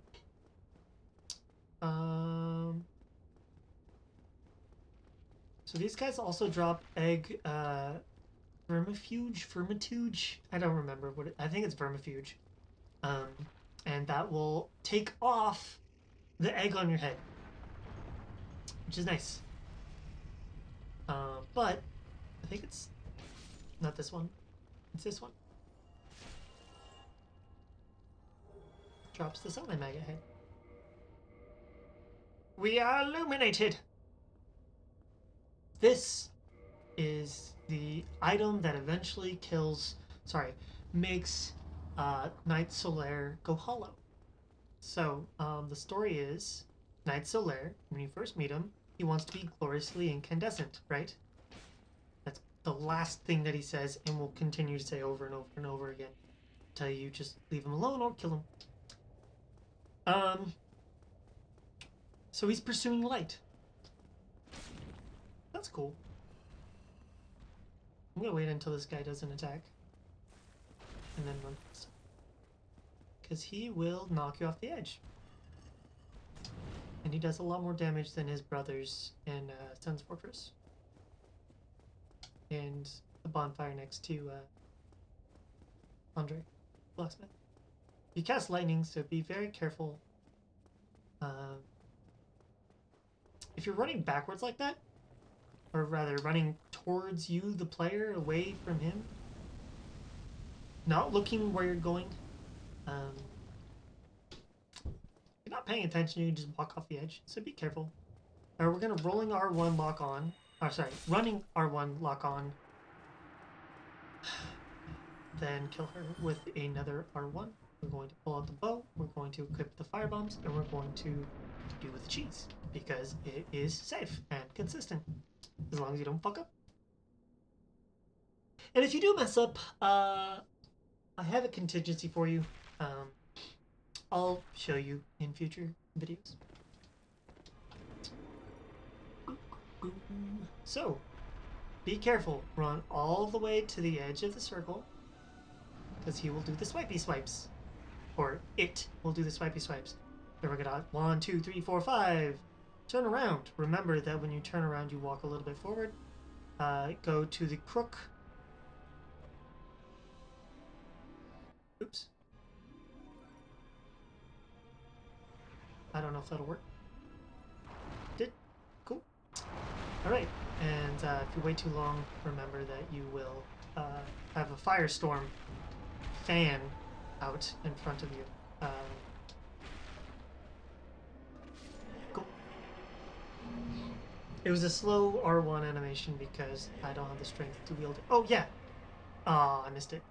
So if you're standing right on top of the dark spot, you get shut up, and you're standing on top of bonfire. Which is funny.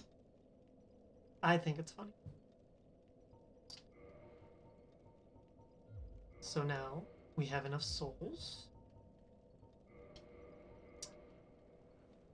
to get the 32. Because we've picked up a lot of souls along the way, we'll be able to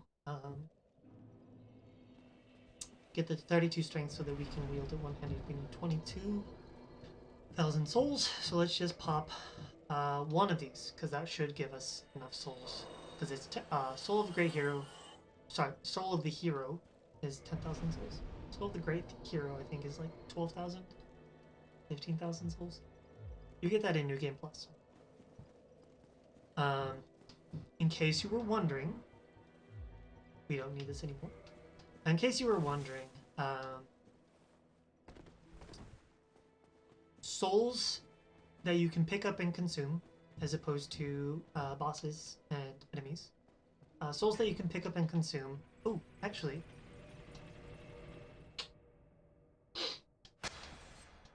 I'm gonna go use the humanity that I got. Oh, never mind. I only have one humanity. I was gonna use the humanity that I got to upgrade the bonfire to a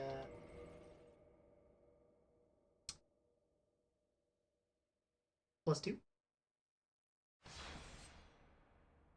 So we can have 20 Estus as opposed to 10 Estus. But I don't have enough humanity, because you need 1 humanity to restore your humanity, and you need 2 more humanity to go from a +10, +15, +20.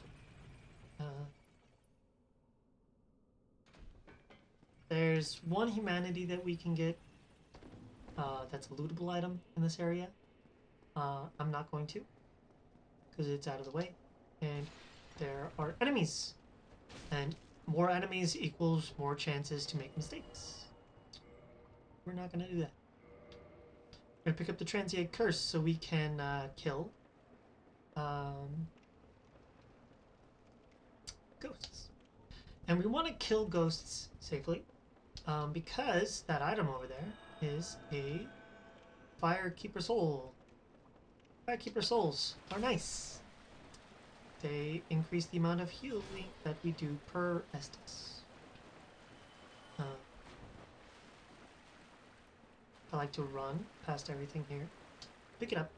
Walk over here so they have to walk over a little bit more. You can dodge. And we should be able to just, yeah, 1R1. Be careful. They can do... I'll just show you. They can reach and grab, hold themselves, cut your throat. They can reach and go pink and hurt you. That's if they don't fully grab you. It's like a partial parry. They can go 1, 2, 3. They can go 1, 2, 3. There's lots of different attacks. I think there's 5 or 6 different attacks that they can do. And there's 3 of them, which means there's 3 chances for you to stagger. Each attack can stagger you. So they can stagger lock you to death, which is not what we want. So we don't have to kill these guys. We can just run past them. I'm going to anyway. Now for this area, there's quite a few that come up from the ground like that. There's 2 that come up from the ground. There's 2 that come out of the wall. And there's 1 that's in front of us blocking our way. We want to kill the one that's blocking us in front of our way and keep running, because we don't want to... Again, interacting with more enemies means increasing the amount of damage we can get.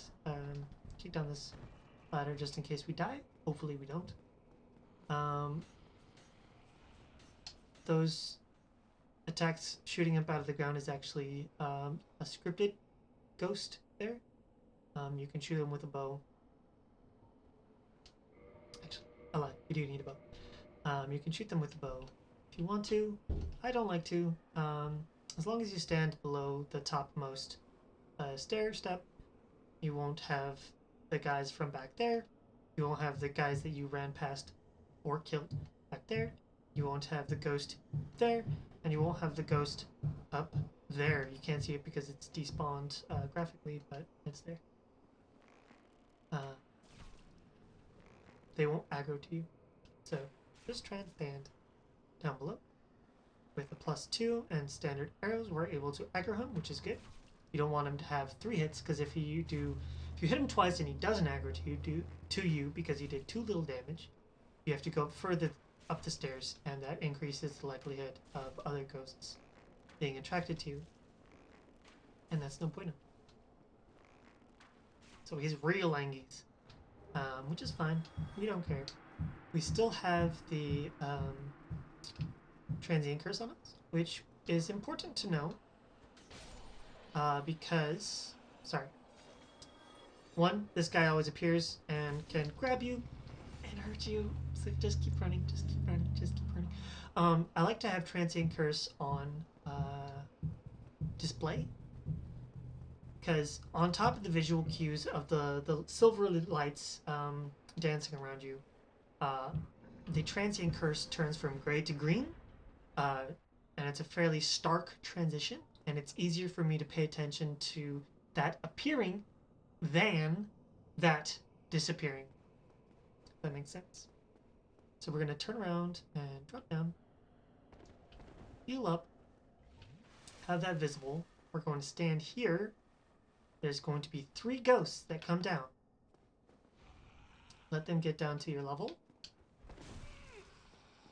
by blocking or attack. Blocking or strafing. They do quite a bit of damage. Nice. So, if you have, unlike Dark Souls 2, you can't stack effects. So if you have Fall Control, you cast Fall Control, you can't use Transient Curse. Which sucks. Also, this guy can appear. Just bait it out. Bait out attacks. It's okay. Be very careful. They can also combo you to death. There's going to be another guy that can show up sometimes. Nope, he won't show up. That's cool. If you have heavier armor, I think he might show up. Either way, be careful of that. Don't forget that we haven't killed Sif. I almost made a very big mistake. Whoopsies. Yeah. Triple check that you've killed Sif, not Sith. Sorry. We're gonna go to Undead Parish. I was like, man, I'm really going through this game quickly. I think I made sure to get the Covenant Ring. So, sit down like this. Once again.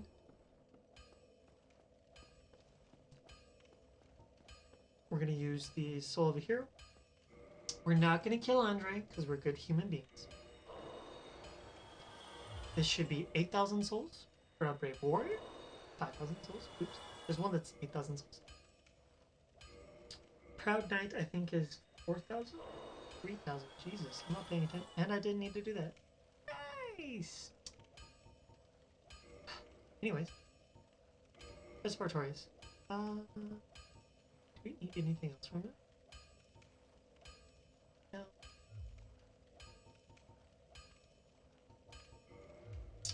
Anyway, we're gonna leave. An easy way to dodge this person is just sideswipe it, wait until he attacks, and then just run around.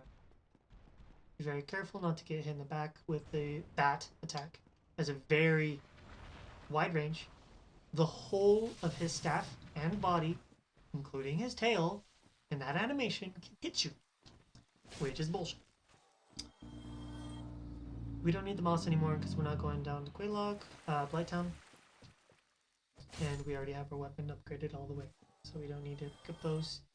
They only drop moss, by the way. But we're not going to quit out. I'm going to show you the bonfire in case you need it, but we don't need to. If you're going fast, speedrunning, and are okay with quit outs, those guys chase you all the way here. But as soon as you press A, you can quit out. Because it considers it unlocked. You don't have to wait for the animation of the door to open in order to do that. But if you have those guys chasing after you, and you unlock it, by the time you unlock it, odds are they're already there and ready to attack you. Be careful with this guy. If you're doing hitless, that guy can hit you. So just be prepared to stop running and dodge. These little mushroom guys. Nice. These mushroom guys are so cute, and they have loons. They have the sound of a loon when you kill them. Holy shit! I didn't know you followed me. Whoopsies!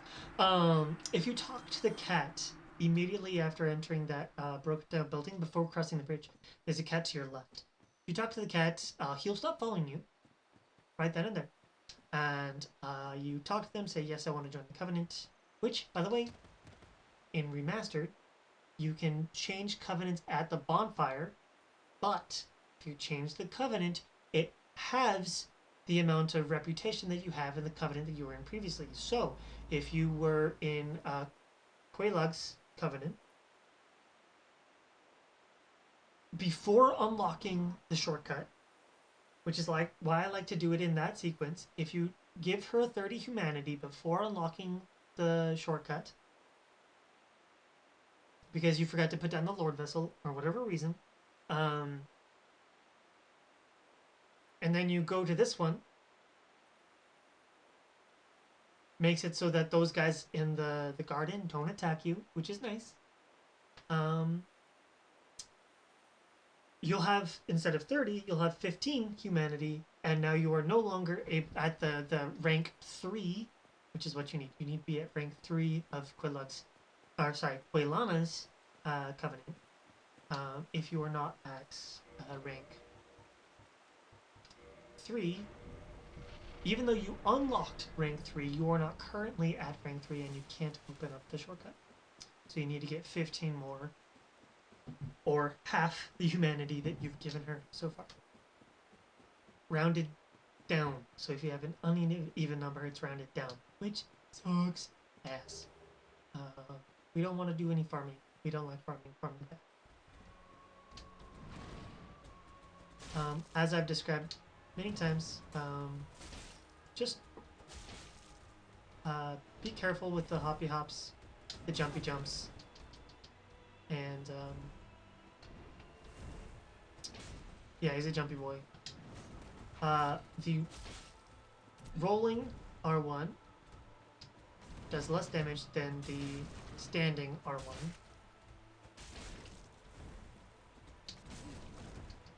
Nice. He was supposed to transition to Sad Pupperoonie, but he didn't transition to Sad Pupperoonie. Fucking bullshit game. Anyways, we now have enough humanity to at least give us a little bit more Estus. So we're going to go to Firelink Shrine.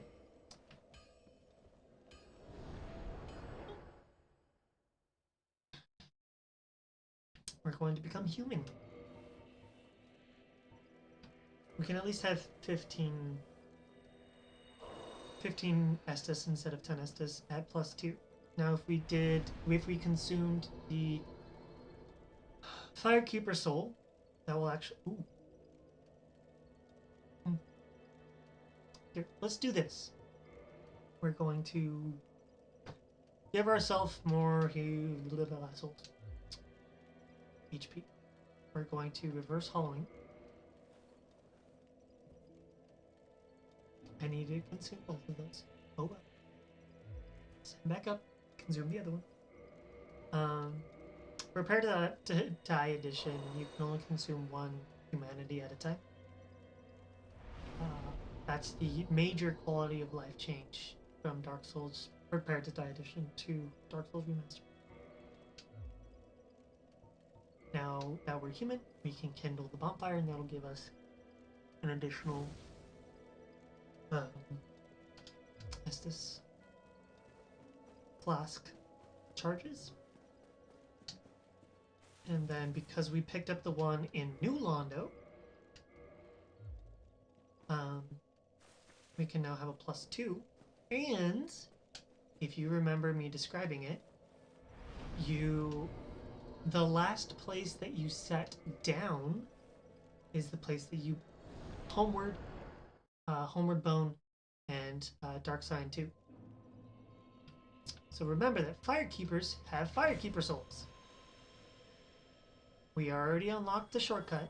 So as soon as you unlock the shortcut, it's permanently unlocked. You don't have to worry about it anymore. Nice. Oh well, we can go pick up more. That's fine.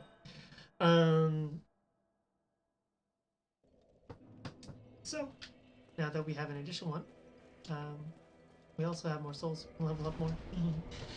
We don't need to, because it's only a couple, like 20 or 30 more health. But we killed Quilana and got her Firekeeper soul. Once you kill the Firekeeper of a bonfire, the bonfire disappears. Which is bad if you wanted to teleport out of there. But we don't have to teleport out of there because we warped there.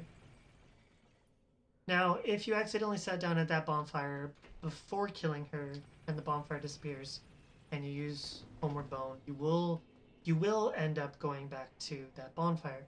That said, it's not the end of the world because you can just run to any other bonfire and warp out. Now, you can't warp back to that bonfire because all the other bonfires in that area you cannot warp to. That is the only bonfire that you can warp to in that area.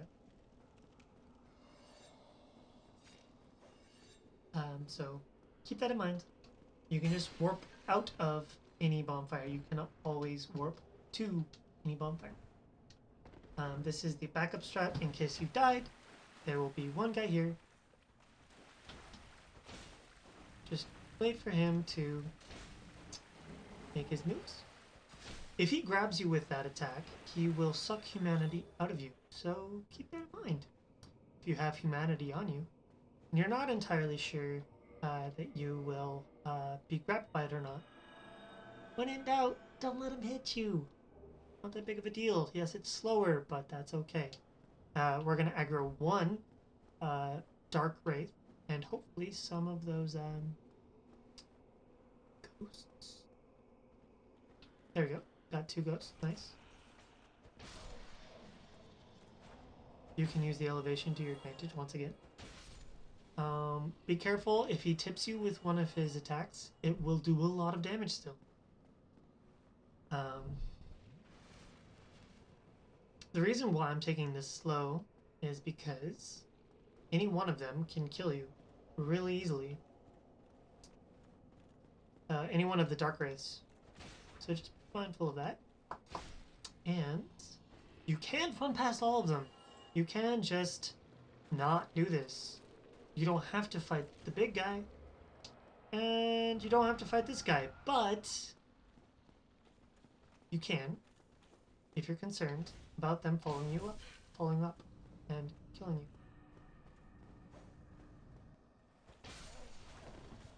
I almost died because if you're at the very beginning of your dodge, that's not true. At the very end of your dodge, and he does the lunge attack, he'll do crit damage against you, and that crit damage is gnar. So we killed all three ghosts, so we don't have to worry about them coming down as we're walking through the fog wall. If you didn't kill the three ghosts, or you didn't kill the Dark Wraiths, the Dark Wraiths will lunge through the fog wall and hit you. The Wraiths can go through the wall and hit you, but they won't descend any further than this plane. So think of it like a two-dimensional plane. They won't hit you. So you can just walk off the edge. Nice. So if you walk off too fast, you can actually bonk on one of them. And if you bonk on one of them, sometimes you will bonk on another one. And, well, not pretty. You splat. You don't have to drop. You can just descend all the way down the stairs. And that's okay. So remember, do not lock on.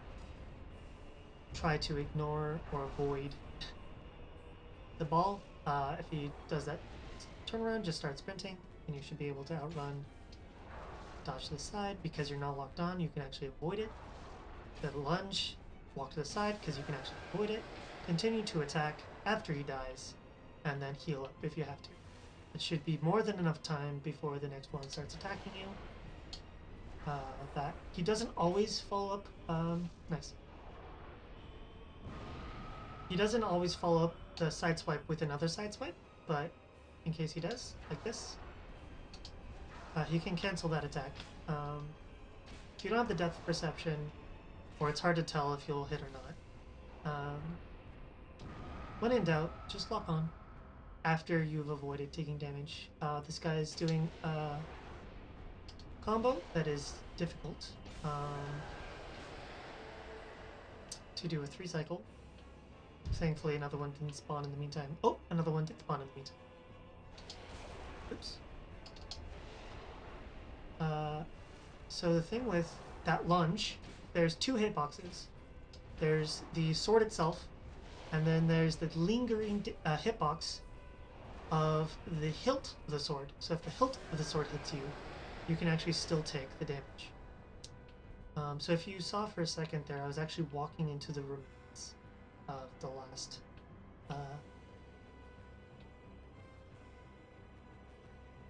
king. As long as you can walk into the remaining hitbox of the king, you can be doing damage to the king. But you also want to remember, if it takes too long to kill one king, another one will respawn. And I think at any given time you can have 7 kings. So if you take your time, okay. So in this particular instance, the 4th king is taking too long to spawn in. So when he does spawn in, you have probably 10-20 seconds before another one spawns in. And I don't know why that happens, but it does. It's like it misses a cycle or something like that. Hopefully it will spawn soon. Yeah, in Remaster there's a graphical glitch that sometimes you can actually see all 4 kings before anyone spawns in. One of them will be revealed, but you will see just 3 other ones just standing there, hanging out. So it's cool. And like a lot of other bosses, if there's a cutscene, you can still get hit, unfortunately. Actually, we don't need to sit at that bonfire. You can still get hit after the animation if the spell has gone off before the cutscene started.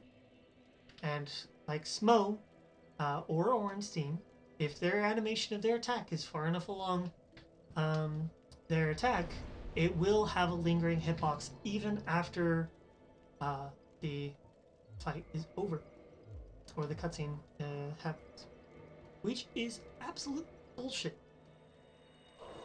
But whatever. Okay, so one little interesting thing, and I don't know why that is. This bonfire is linked to the bonfire down below that we're going to drop to you in a moment. So if I have 15 Estus or 10 Estus on this one, where I put down the Lord Vessel will also have 10 Estus. If I have 15, 15, 20, 20.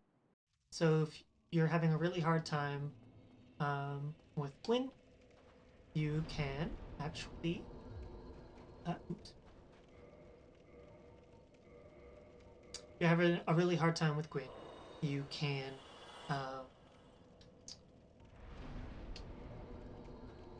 make sure that you get your 20 Estus at Firelink Shrine, and that'll also do it here. You can also...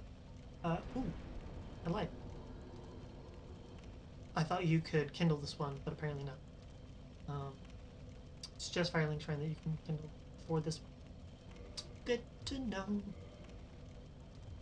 Because I'm a little bitch, I'm going to be increasing my health.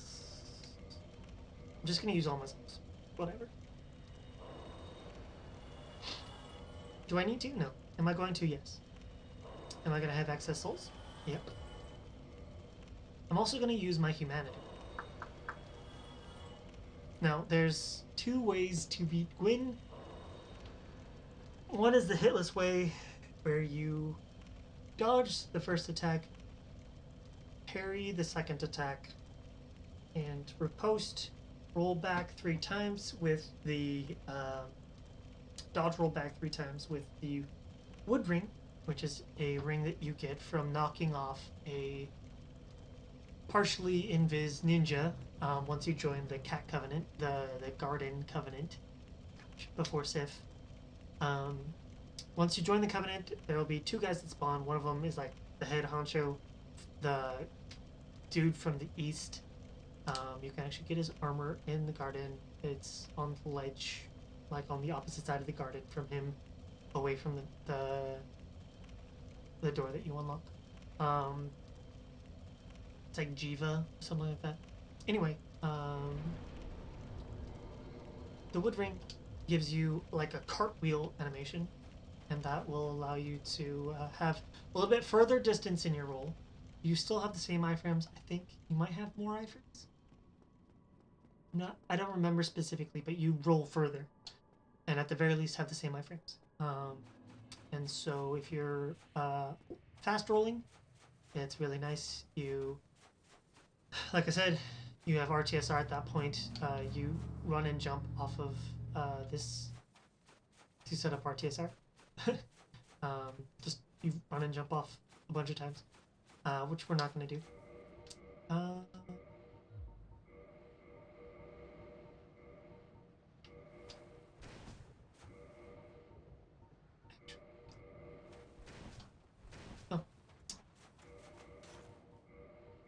For these guys, we're just going to do this.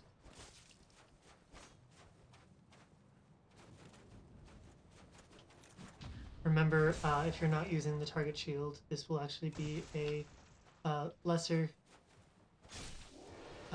sorry. The parry window is a little bit later than with the target shield. The target shield is a lot more forgiving, and you can do it earlier in their animation, so you can parry it earlier. The reason why I'm going to be using this is because with this shield and my armor,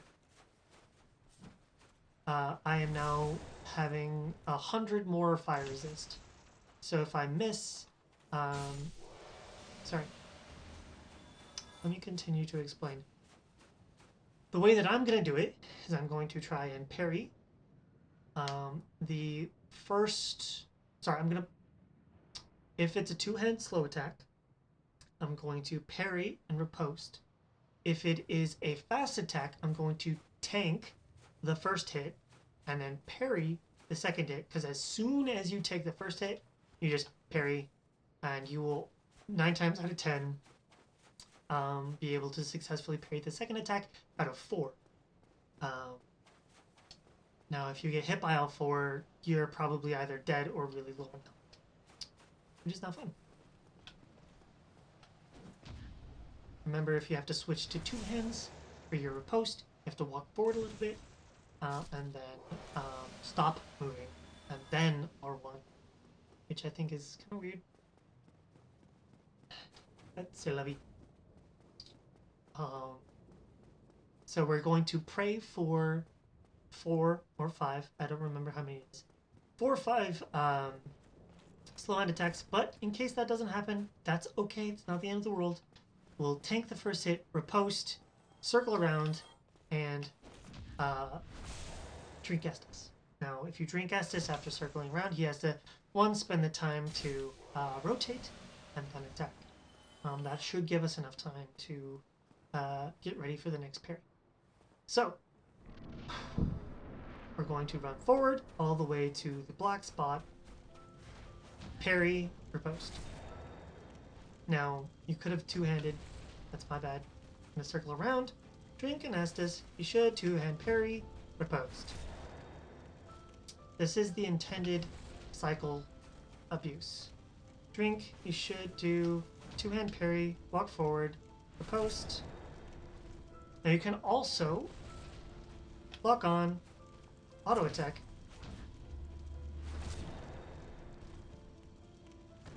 and like that, lock on, attack.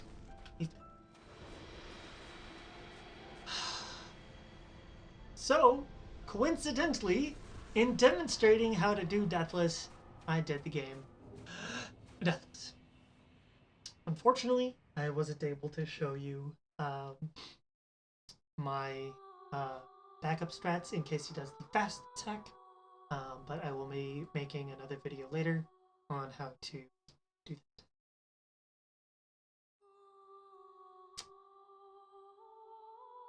So I did. Woo! I have now successfully done it with cheats and without cheats.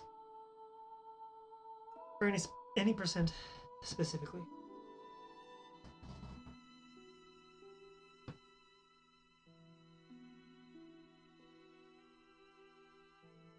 Any questions, class?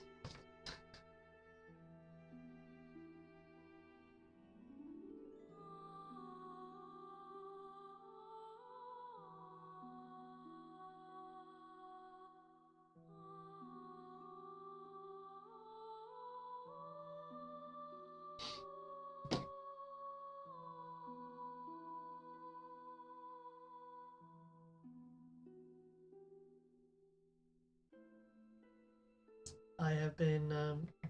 Oh, okay. So it was about 2 hours and 15 minutes.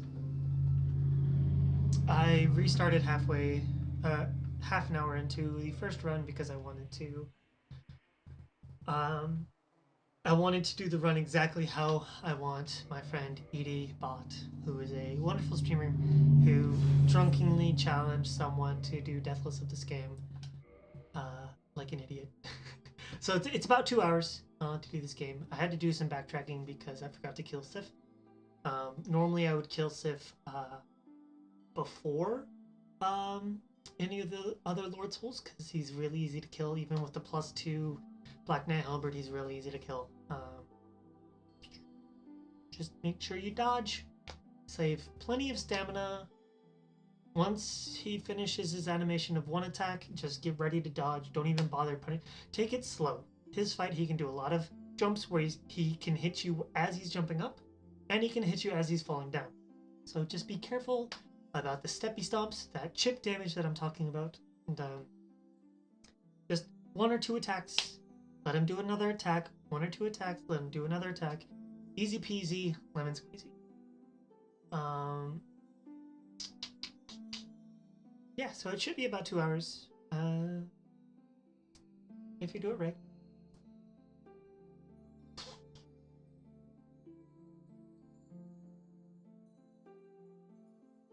One way to demonstrate that you've done it deathless is to, as soon as you get into the game, you have 1 humanity, right?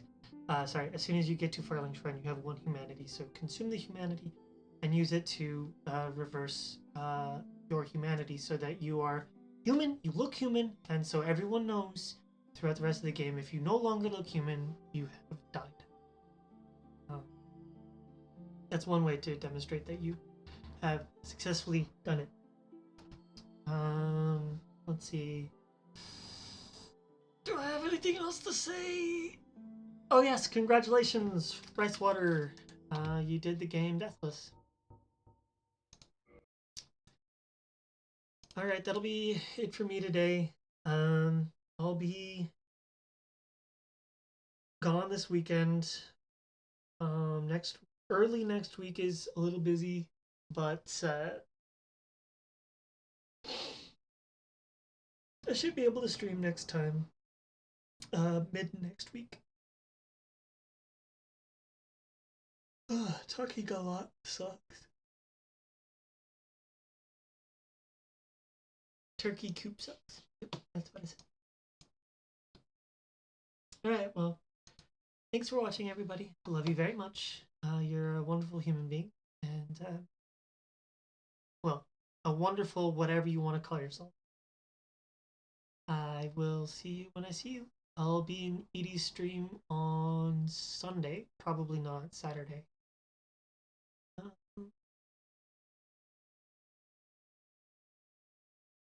Yeah, I'm just going to not raid somebody and just host. Love you guys. Bye.